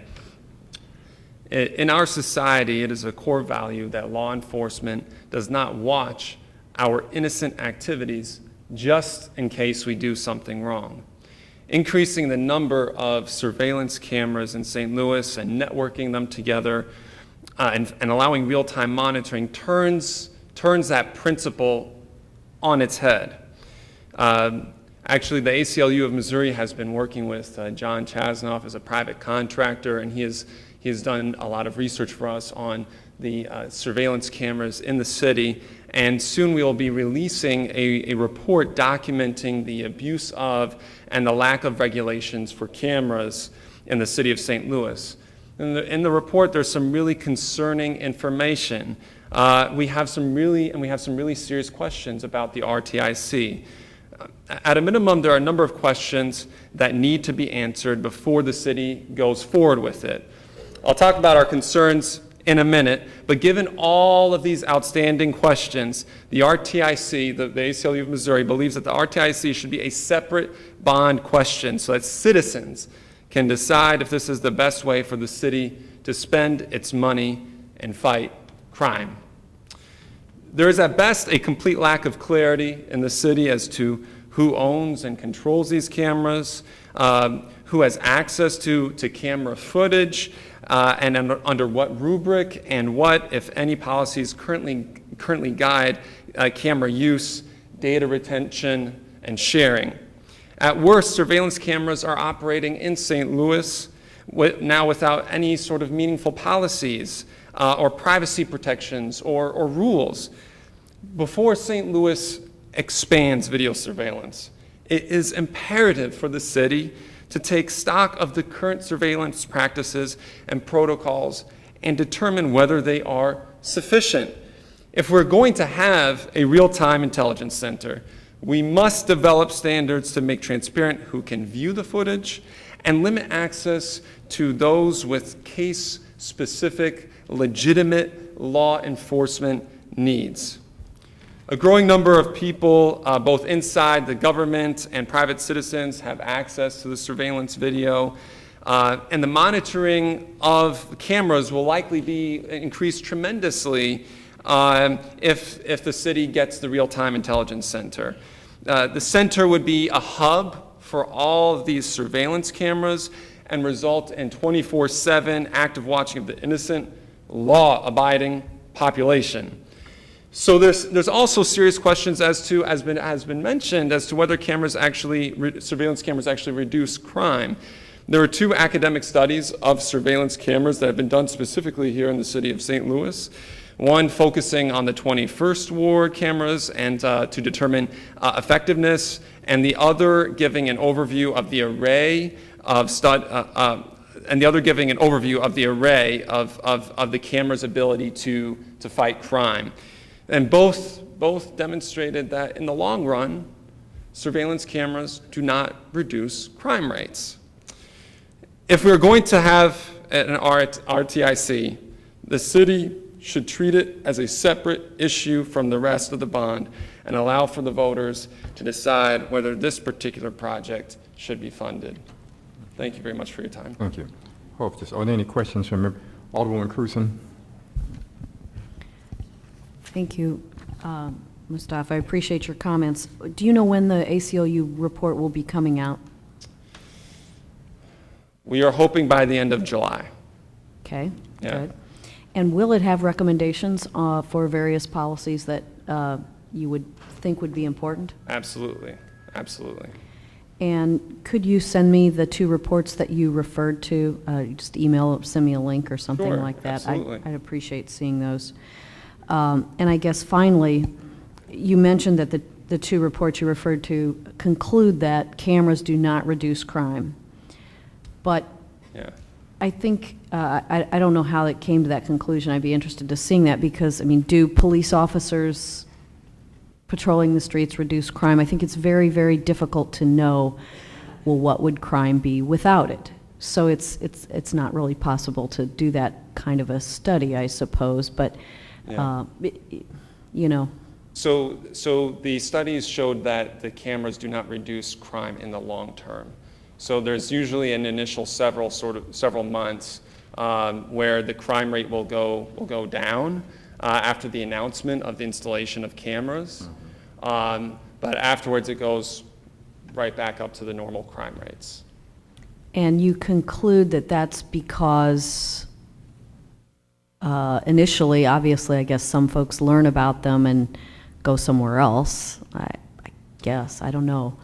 And then they forget about it, or, I mean, how do you come to that conclusion? Yeah, I don't know, actually. I think that's a really interesting question. Mm-hmm. Maybe if folks do know that there are cameras, maybe that has a particular effect. I mean, maybe it's just the announcement that there's cameras in the city, and that sort of, you know, startles people. But I certainly think that even if we were to have cameras, we need to take a serious look at the policies as to who has access to it, how long the data is kept, and so forth. Yeah, I understand that and agree that those policies need to be addressed. Would you think that if we had more police officers on the street, crime would go down? My understanding is that there's studies that suggest that. So I think that's something that certainly should be deliberated amongst the concerned community members and the members of the board. Thanks. Yeah. No other questions? Thank you. Mr. Chairman, maybe the whole committee is interested in those studies, so if you send it to the chairman or to Alderwoman Cruzen, she could share that information. Okay. Thank you. All right, thank you. I believe, Alderwoman, you have something? Yeah, just really quickly. Thank you. It's nice to see you. I wanted to get your opinion on whether or not the ACLU has studied any other cities in the country that are having sort of an effective ability to address crime without using a real-time intelligence center or video camera monitoring. Yeah, so, well, actually, I can touch base with our experts at the ACLU National who specialize in the police practices and also privacy and technology issues. I'd be happy to get back with you on very specific answers to that question. Yeah. We have another. You're not done yet. Oh, wow, okay. Alderman French. Yeah. Yeah. So I would invite you to look at 2 things. So one, there is the initial crime rate, which I think when you look at specific areas where you put cameras, it's undeniable that crime does go down in those areas. Whether it goes down in the entire district is another matter. Crime may move. But the other thing I think is important to look at is the conviction rate. And so one of our biggest problems in neighborhoods is the lack of witnesses or people who are comfortable cooperating with the police for whatever reason. And so what those cameras we found has helped with tremendously is prosecutions. And so in cases where there are no witnesses, those cameras have been witnesses. Yeah. And so we have had homicides solved. We've had video used in very violent crimes and gotten some bad folks off the street. And so I would invite you to look at that. And then also, you know, one of the criticisms I had of the mayor's SLU professor, who they often go to, or is that UMSL? Where is he from? UMSL. Correct. Yeah, is that he actually didn't spend any time in the neighborhood. And so, if you look at crime in the 6th district, maybe crime in the 6th district didn't go down, but if you look at Lee Avenue, which used to be basically an open-air drug market where there were 7 people shot in one summer, where a mother was used as a human shield and murdered. Crime has definitely gone down on Lee Avenue. So I would just invite you to look at those things. Well, And my other question, is there a height requirement at the ACLU? Because Reddit was very tall, too. I've been told that a major reason that I got the job was that our assistant office didn't have to cut down the desk. Are you literally filling his shoes? Because he was very tall. Well, and I appreciate your comments, Alderman French, and yeah, I think that cameras may help with convictions. I think, number one, I'm going to go back to the concern around there not being any policies, right, or being very limited policies. I think that's something that really needs to be taken a hard look at, but also I think it's very important to include the citizens in a conversation, particularly in a post-NSA leaks world, about what privacy means to them. I think I know that we have tremendous problems with crime in this community. But I think the question is, what are folks willing to give up in terms of their privacy for whether it's a real or sort of an elusive idea of safety? I think a lot of our policies in this country around safety have been motivated by an exaggerated sense of fear. But I think the people who live in these communities, and obviously the people who represent them, who are impacted by high crime rates, will be best able to make the decision about what they're willing to give up in terms of their privacy. Yeah, and I share your concern on the lack of policies and rules in place for this whole thing. You know, when we built our system, you know, we use our capital improvement funds. So those funds can only be spent on actual physical things being built. And so our goal was to build this system for the police department and to hand it over to them for them to operate. And I've been disappointed that the chief has not used the system or taken it and used it as an effective tool. Yeah. And so I frankly was kind of shocked when they brought this proposal, because if you don't have the resources to monitor the 20 cameras that we have already, how are you going to all of a sudden have the resources to monitor hundreds and hundreds of cameras all over the city? So I haven't gotten an answer to that just yet. I think that's a very good point. Yeah, because even in this bond issue, it only covers hardware. So you just build out a center, but does not cover the manpower to man that center. So that is a concern. And also, just so people understand, this real-time intelligence center they're talking about building doesn't actually put one camera on the street. And that's also a concern of mine, because I am a supporter of cameras. But it just builds a center, a nice fancy toy down at the police station for them to monitor cameras, but it doesn't put any additional cameras in high crime areas. And so I have a concern that basically we're funding supplementing the monitoring of private cameras in the downtown central corridor area, and not really adding any new level of public safety to those areas most in need of crime reduction. Yeah. So, yeah. Okay. Thank you. Thank you very much. Next we have Terry Powers.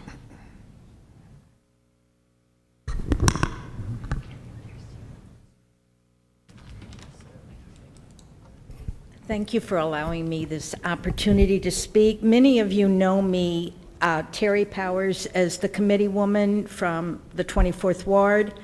I'm also a licensed clinical social worker, and I provide psychotherapy with individuals with chronic mental illness. I wear many hats. I am on the advocacy board of NAMI, the National Alliance of the Mentally Ill. I belong to many political organizations. Have friends in Jeff City throughout the state of Missouri. I'm very well aware that my neighborhood is a part of a city that's a part of a state, that's a part of a country, that's a part of a world. And what happens around me impacts me whether I'm directly involved or not. I'm not a not in my backyard kind of person. I wanted to talk to you about two things. A lot of people have talked about the Real-Time Intelligence Center. I had the privilege of being on the Citizens Advisory Committee and taking part in those meetings, and some of my remarks were paraphrased in what's being published, and I'll come back to that. A lot of people have talked about the Real-Time Intelligence Center, and the very minimum I can say is that it is not well advised to put that as a part of a bond issue without more information, without allowing the citizens of this city to find out what, in essence, it truly means, and to have a voice in that. I am always heartened when someone who's not active in the political process takes the time to come before you. It takes a lot of courage for someone who's not a public speaker to come and share their thoughts with you. I'm here today mainly to talk to you about the weather. And with all due respect, I'm reading from the Public Safety Director's Spotlight, the 2014 Summer Weather Safety, published on 6/19/2014. And I want to take umbrage with this as being a bit hypocritical, and I'll come back to that. Summer is a great time to get outdoors and enjoy all the natural wonders that St. Louis and our region offer. However, summer is also a time of dangerous weather. Missouri will observe Summer Safety Week, June 22nd through June 28, 2014. During this week, 2 weather dangers will be highlighted: excessive heat and lightning. The city's Emergency Management Agency, CEMA, will be sending out via social media helpful information on these 2 topics. Then I want to talk to you a little bit about what happens with heat exposure. When a person is in a hot environment, the body must get rid of excessive heat to maintain a stable internal temperature. It does this mainly through circulating blood to the skin and through sweating. When the air temperature is close to or warmer than normal body temperature, cooling of the body becomes more difficult. Blood circulated to the skin cannot lose its heat. Sweating then becomes the main way the body cools off. But sweating is effective only if the humidity level is low enough to allow evaporation, and if the fluids and salts that are lost are adequately replaced. If the body cannot get rid of excessive heat, it will store it. When this happens, the body's core temperature rises and the heart rate increases. As the body continues to store heat, the person begins to lose concentration and has difficulty focusing on a task, may become irritable or sick, and often loses the desire to drink. The next stage is most often fainting and even death if the person is not cooled down. Excessive heat exposure to heat can cause a range of heat-related illnesses, from heat rash and heat cramps to heat exhaustion and heat stroke. Heat stroke can result in death and requires immediate medical attention. And as someone who works professionally with the chronically mentally ill, I'm very aware of the side effects of psychotropic medications. Antidepressants, antipsychotics are the neuroleptics, and anti-Parkinsonians inhibit the body's ability to sweat. Take cool showers or bath, or splash cold water on your face and arms if they're becoming overheated. Antipsychotics also make the skin more susceptible to sunburn. Not a problem when you're incarcerated in the Medium Security Institute at 7600 Hall Street. I find it very ironic that the individuals accused of the most violent crimes are housed in the Criminal Justice Center just around the block, which is air-conditioned. The last time I served on a jury in the St. Louis City, we threw the case out. And it was a case of not in my backyard, not in my neighborhood. There was a man, by and large, could be described as a vagrant, and someone took it upon herself to be the neighborhood watch person, had a cell phone number for an officer, and anytime she saw this individual in her neighborhood, she would call that officer, who would roam around and supervise. They accused this man, who was probably late 50s, early 60s, of having scaled a 6-foot-tall fence and managing to get out lawn equipment like a lawnmower, et cetera, so forth. They didn't explain how he had these superpowers, but he was a guest of Hall Street for over a year while he waited for his public defender and his speedy trial. And afterward, some of us stayed to talk to the judge and the prosecuting attorney, and she sputtered, well, he's done a lot of other things. And I said, well, you didn't prove that he did this one.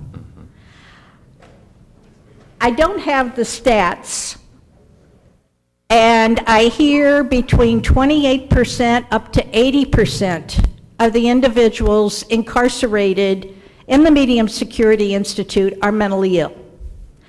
I know in the past 3 years that one of my clients in a day treatment program had a son who was there, and I was able to send that information to Corizon, get the son diagnosed and medicated. You're reaching towards the end of your time here, so. I'm not finished. What I am wanting to say. You only had 4 minutes. I'll give you one more.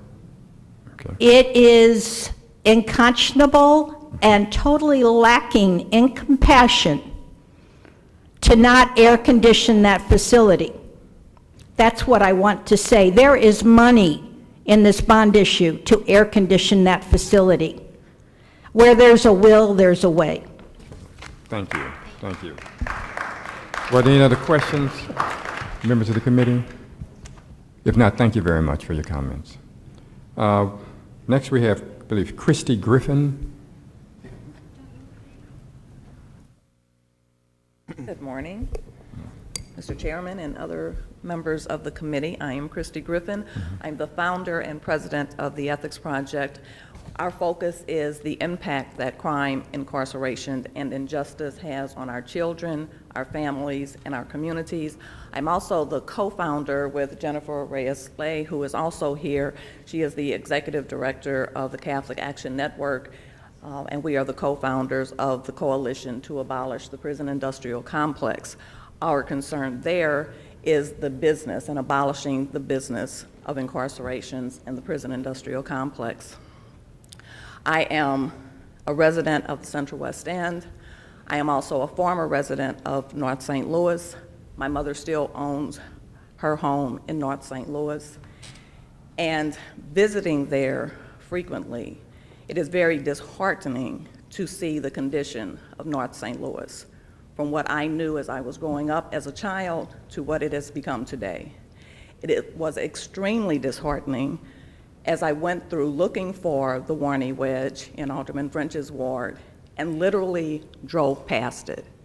As a daughter and granddaughter of architects, that was an area of St. Louis that was of significant pride to me.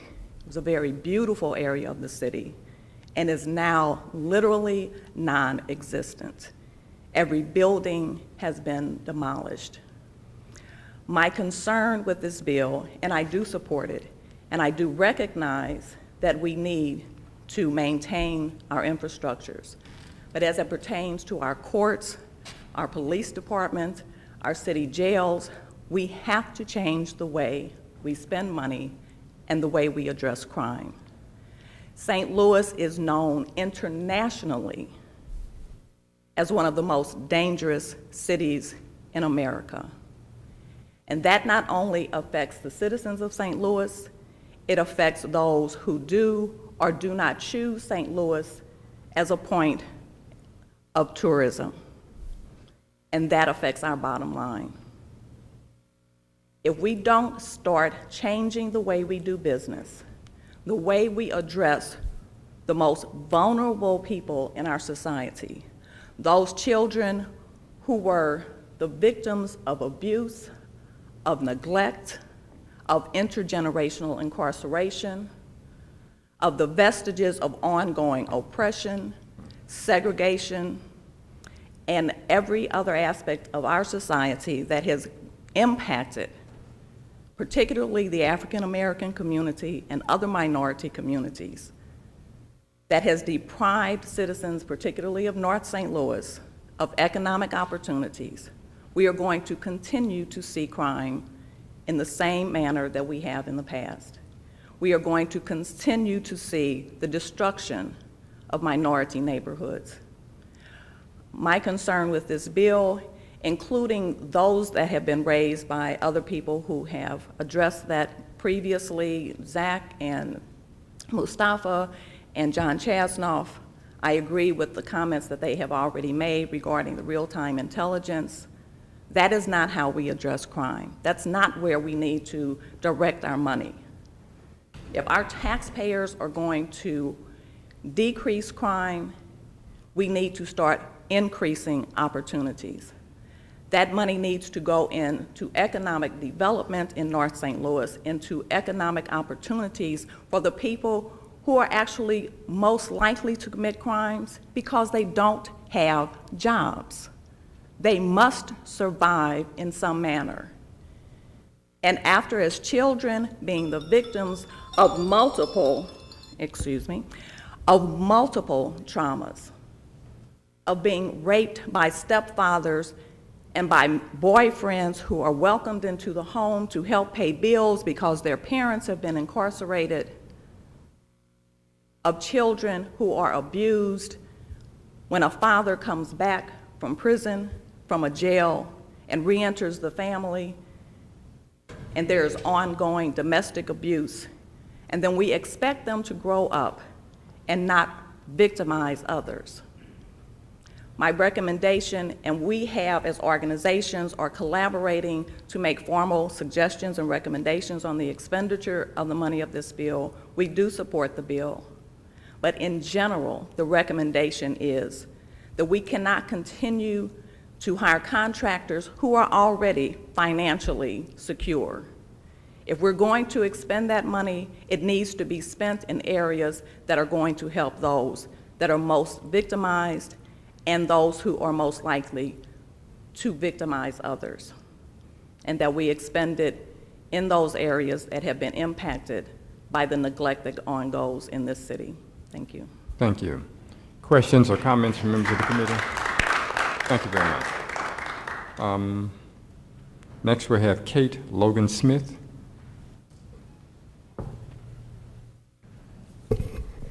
It's Kathleen Logan-Smith. I live. Kathleen. I'm really short. I live in Tower Grove South in the 15th Ward. And I'm here to oppose inclusion of the RTIC for reasons that have already been stated. I think it's not just a matter of having policies in place. I think that's a dangerous direction to go because that allows the creation of something that we don't know how to control. And we don't have any sense of we obviously can't control it on the national level at the NSA, and we need better control of our police department locally, and people in the community will tell you that. We know what reduces crime. The biggest crime reduction in this country happened when we stopped lead poisoning our children, and we needed to attend to that issue in this city. We're not done yet. The lead didn't go away.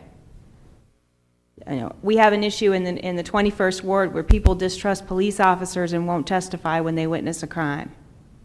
What does that tell you about the police officers? We have a problem. And it's a community problem, and it's going to take changes on both sides to fix it. But that surveillance isn't going to solve that problem.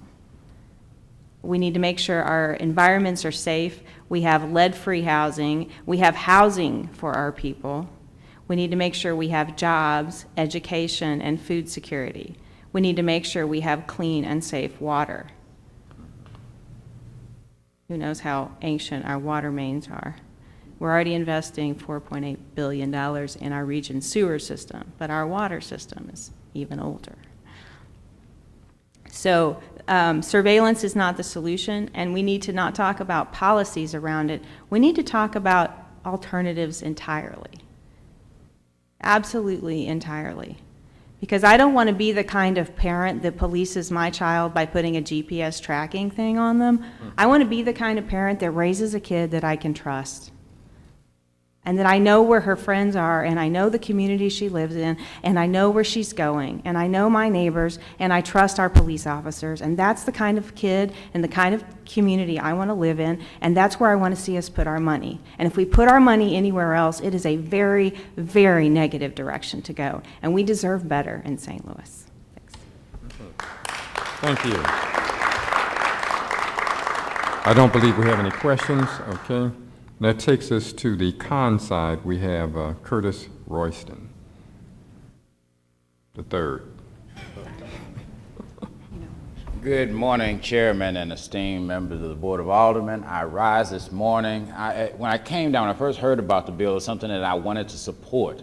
I still want to support the bill, but unlike some of the others who have spoken before me, I cannot say that I support this bill at all as long as the RTIC is a part of this bill. Not only do I have issues and problems that are similar to those that have been expressed by those who spoke before me, but similar to the young lady who just spoke, I see something fundamentally wrong when we start to criminalize our entire society for the mistakes that a few make. I respect the alderman out of the 21st Ward very much and appreciate the work that he's done going back to when we were both running to be members of the school board together. But I have to disagree when we talk about, the use of cameras as a means to, one, prevent crime, and two, to help prosecute crime. I live in the 27th Ward in Walnut Park East, as a matter of fact, one of the places in this city that at times was described as the most dangerous part of this entire city, and a city that has been described as the most dangerous place in America. For years, when we had community education centers and organizations like Caring Communities that empowered families to help them empower their children, we were able to see a reduction in crime without the use of any cameras. We were able to see a reduction in crime by making sure that we had stabilized partnerships with the children, with their families, with the schools, with the clergy, with the business, and other people in the neighborhood that make the neighborhood a wonderful place to live. So I don't think in any way, in any capacity whatsoever, that we ever need to use cameras in order to make sure that we have our society be a moral and safe place to live. I think that money would be better spent in other ways, going back to some of those things that I just listed. I mean, I think the last time I was before this body was asking for funds to continue the partnership with St. Louis Public Schools and the community education centers, a place where not only children but adults as well could go to recreate and be educated, something that extended the opportunity of learning not only for the students during the day but also for the families in the evening. And this organization declined to continue that funding. And then I find out you want instead to criminalize the entire country. You couldn't find $1 million plus to stabilize communities, but you can find nearly $5 million to criminalize communities. I find that, and you have to pardon me, I don't mean to offend anybody, but I find that utterly disgusting as a man. Again, this is a bill that I want to support. I really want to support this bill. I'm an avid cyclist. Many that know me because I ride a bike everywhere that I go. I drive my truck only as a means to work. But as I do work in the cycling community, I appreciate the work that's done by Great Rivers Greenway and TrailNet. I believe TrailNet has some wonderful people that work for them, but as organizations, neither of them have the diversity that they need to have in order to make sure that the city was covered in its entirety when we start developing these plans, which would lead to things like the Complete Streets Project or the Greenway projects that we're finding in South St. Louis and the Central Corridor and downtown. When will those things happen in North St. Louis to the same extent? I want to see, and I'm going to have to take another look at this bill to get into the nitty-gritty of it to find out where are those pathways in North St. Louis, where are those opportunities for people that want to walk in their neighborhoods, who want to cycle in their neighborhoods north of Page. I'm going to stop with the Delmar thing because I already see the Central West End moving up to Page. I'm worried about those of us who live north of Page at this point. We really need to take a look at what it is we're doing and how we spend money as a city to make sure that the money is being allocated to everybody, because as we have said and as it's clear, this is taxpayer money. And before we can divert money to somebody like Paul McKee for a project, that has yet to get off the ground, a multi-million-dollar project. I think there's some people in our community, I am one of them, whom if you gave me a loan on my house, I guarantee you'd see me turning rock the next day. Matter of fact, if you gave me a check right now, I'd go to Home Depot and spend it and go home and start making some changes rather than spending my time away from work down here testifying against things I shouldn't have to testify against. So what I'm hoping, and I appreciate the sponsor of this bill also, I know his heart is in the right place, and sometimes things just, things just happen sometimes. It's a fast-paced world, and sometimes people don't have the opportunity to come out and speak who are opposed to these things until some folk tell us, well, it's too late. Well, this morning I took off work, I rearranged my schedule because there are those who called me and said, Curtis, I know we ask a lot of you, but can you just this one more time go down because we're really opposed to this and I can't take off. So I come down here singularly in myself, but I stand with a lot of folk who are here from the biking community that I see in this room. I stand with my friends from community education as we continue to try to help deliver services to families and children through the public schools, because the way you prevent crime is to not have crime happen in the first place, and that begins with the education of children and families to make sure they have opportunities for success in life that don't involve resorting to crime in order to have their living go forward.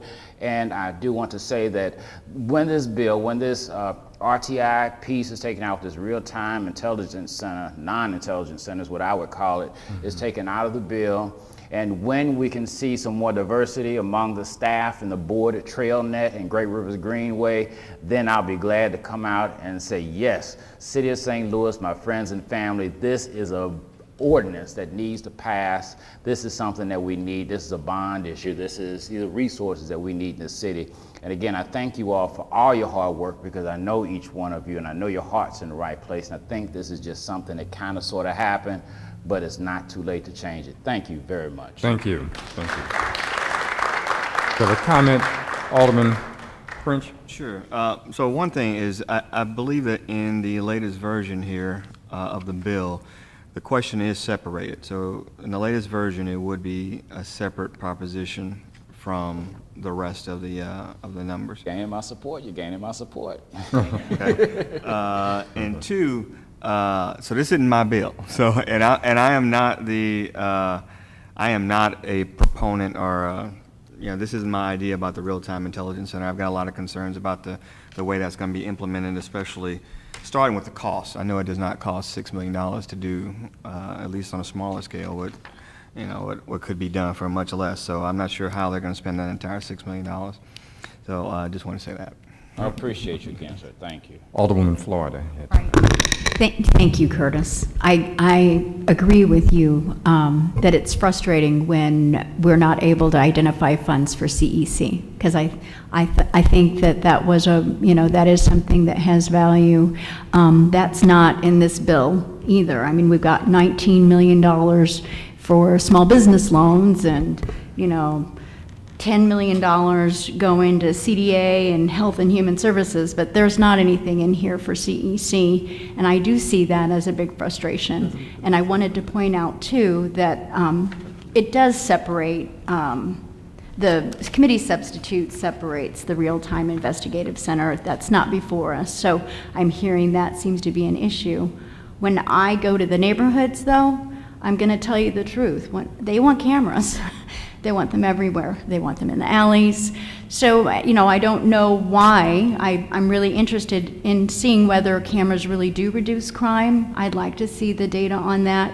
But it seems like there's a general feeling out in the public that makes them feel better. So, thank you for coming down today. I appreciate it. I thank you for your comments around the CECs, the community education centers, and that'll always be a part of who I am and what I believe in. And I think with the issue with the public wanting cameras, it's a part of the way we're being socialized through media. And when we look at TV and you have shows that call themselves real something, I don't watch TV, so I forget to call it. It's probably reality TV. And you have Big Brother type movies and all the rest of this. Society begins to accept this as the norm. If we saw something different in what was put before us, if we saw more movies like Enemy of the State, if we read more books like 1984, I'm sure that people would start to think in another way and you'd see more opposition to this. But thank you again for all your support. I really appreciate you, Alderwoman. Thank you. Thank you. I just want to remind the committee that, we do not have the committee substitute before us. Sorry. And so some of us have been discussing it like it is, but it is not. So, and then we decided just to be sure that we were able to get the public comment today, so I'd like to focus on that, okay? Our next speaker is Joyce Cooks, speaking pro the bill.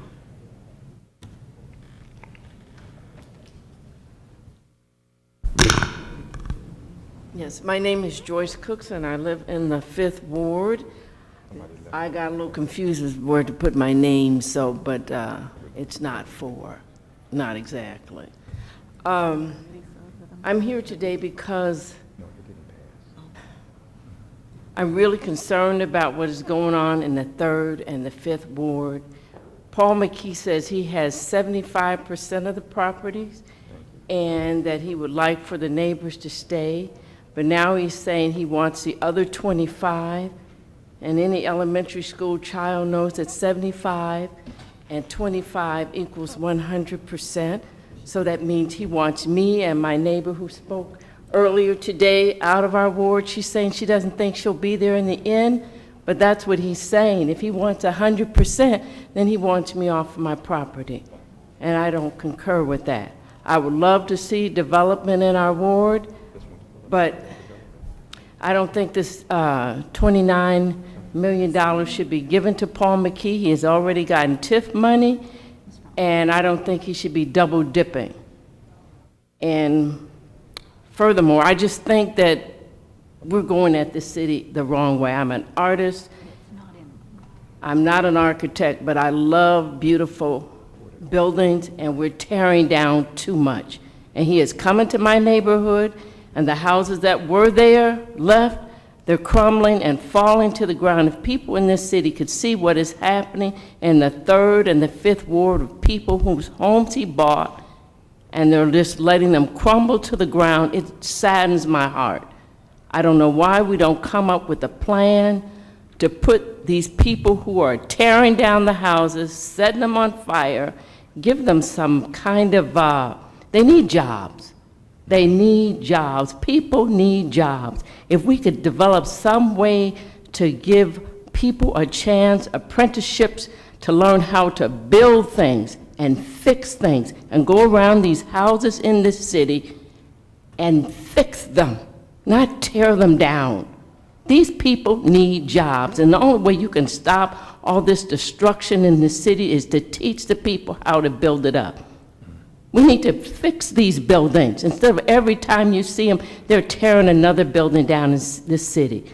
I've been all over this country, and I've seen some beautiful places. They don't tear every building down like St. Louis. It's becoming like a big parking lot. It saddens me. Why can't we fix up our properties and sell them? Use this city money to build and to fix these homes instead of tearing down every house block by block. It's sad. I don't understand why we can be so callous here. We have to have people get out and protest to save a building, an old building that people have put their hearts into. This is a beautiful city, but we've got to build up what's been torn down instead of tearing down. And Paul McKee doesn't need another dime. He needs to do something with the money he's already been given. We need to fix this place up. I'm going to say it every time I come here. I hope I will. Fix this city. But people need jobs, and we need to teach them how to repair what we have so we can maintain it for another 100-something years. There's some fabulous buildings and structures in this city, and all we do is tear down block by block. We don't appreciate what these people have gone before hundreds of years ago and have built these beautiful, facilities. We need to stop tearing the city down. Take this money and start to repair what we have. I know there are people even in this room who have rehabbed houses. That's what we need to do with our money. Rehab what we have and those old spots where there's nothing, build the house there. But these people need to be taught how to do something rather than continue to tear down and sneak around at night setting houses on fire so they can get paid on the side. That's what's happening, and we sit here and pretend we don't know who these people who have almost torn every building down in North City at this point. We know who they are, selling these bricks brick by brick. You see bricks all down in, where's it down there where the flood was, the storm? We need to stop tearing down St. Louis and selling our bricks and start to build up what we have. This man has coveted enough. It's wrong to steal homes from people or to give them so little that when they go somewhere else, they could barely buy a house. Coveting is wrong. You shouldn't steal from your manservant, nor your maidservant, nor its cattle, nor anything that is our neighbor's. We should stop stealing and allowing people to steal from one another in this city. It's wrong, and it breaks my heart. We should have if we really love this city, we should be gathering together to find out how we can build it up instead of tearing it down and making individuals rich. Thank you. Questions or comments from members of the committee? If not, we have our final speaker, Elliot Miller, speaking for the bill. Before you speak, what's being passed out is the comments from one of the citizens who had signed up who had to leave. She wrote out her comments for us. Mr. Miller. My name is Elliot Miller. Thank you for letting me speak. I'm a resident of the city, and I'm also a graduate student at the University of Missouri, St. Louis. I'm a PhD candidate there. So yeah, I'm here to speak on behalf of the bond issue, minus the information center. And in particular, I'd like to emphasize the need for increased infrastructure, bicycle infrastructure. I know really the city has done a great job. I'd really like to commend them. I mean that with all honesty. As a cyclist, I really think the city has done a great job, but we need to do more. And I mean that very seriously. A number of my friends have been hit. A man was killed on Friday. The circumstances of that aren't really of importance here. It's simply that a man was killed on Friday, and that's tragic, and we need better bicycle infrastructure here. Sorry to interrupt you. If you can hold for just a moment. We want to be sure that this is recorded. He needs to change his tape. Yeah. Take your time.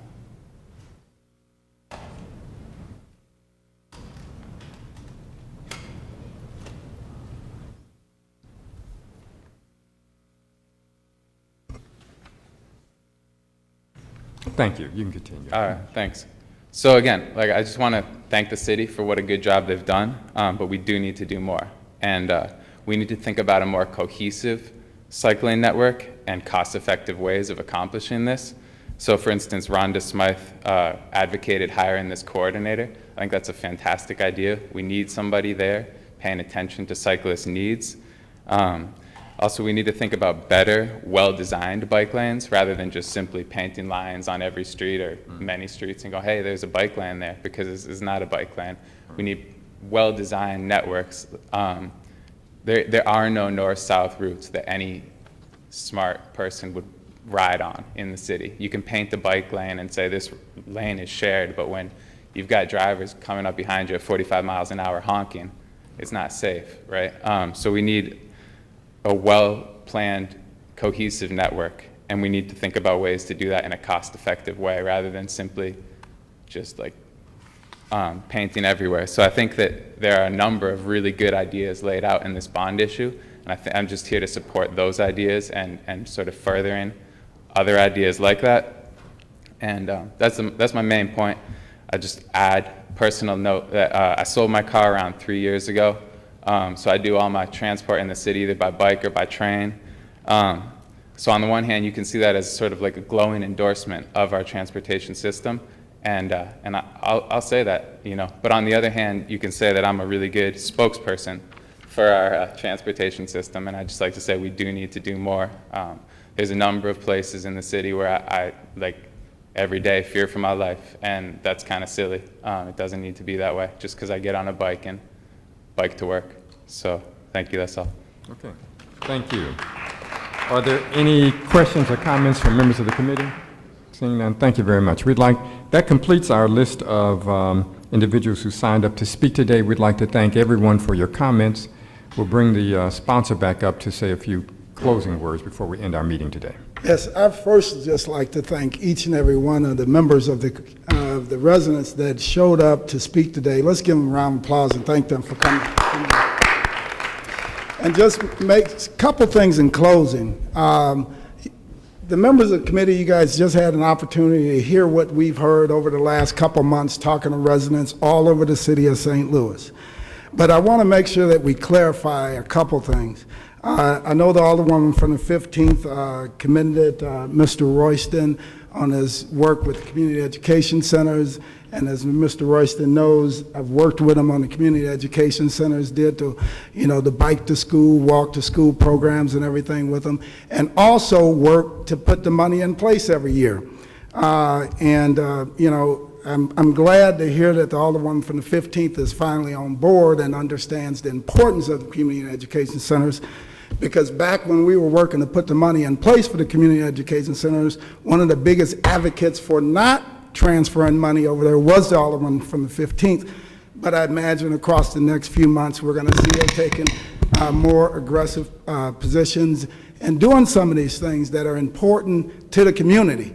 But the important thing is that we support these things because we know that they will make a difference. There are some major things within the new bill that we're working on, that we work with the people all over the community.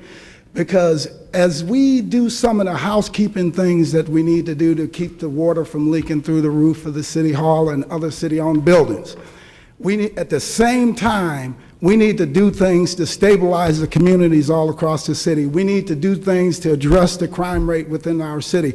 We need to provide jobs and economic opportunity to the people who are paying for this bond. And when you look at some of the new recommendations, some of the recommendations that came not from me, not from my office, not from members of this committee, but from residents, and you've heard some of the things today, and almost no matter where you go to a coffee shop, go to Brick Company, any of those places, when you leave here. And when you talk to the people within that brick company or wherever they're at, they're going to tell you the same thing no matter what side of the city you're on. And that's what we found out by talking to people across the last couple months. So I look forward to next Wednesday. I look forward to working with the committee to further define the bill. And again, like I said in my opening comments, I know it's not a popular thing. I mean, who wants to introduce what could potentially be a tax increase?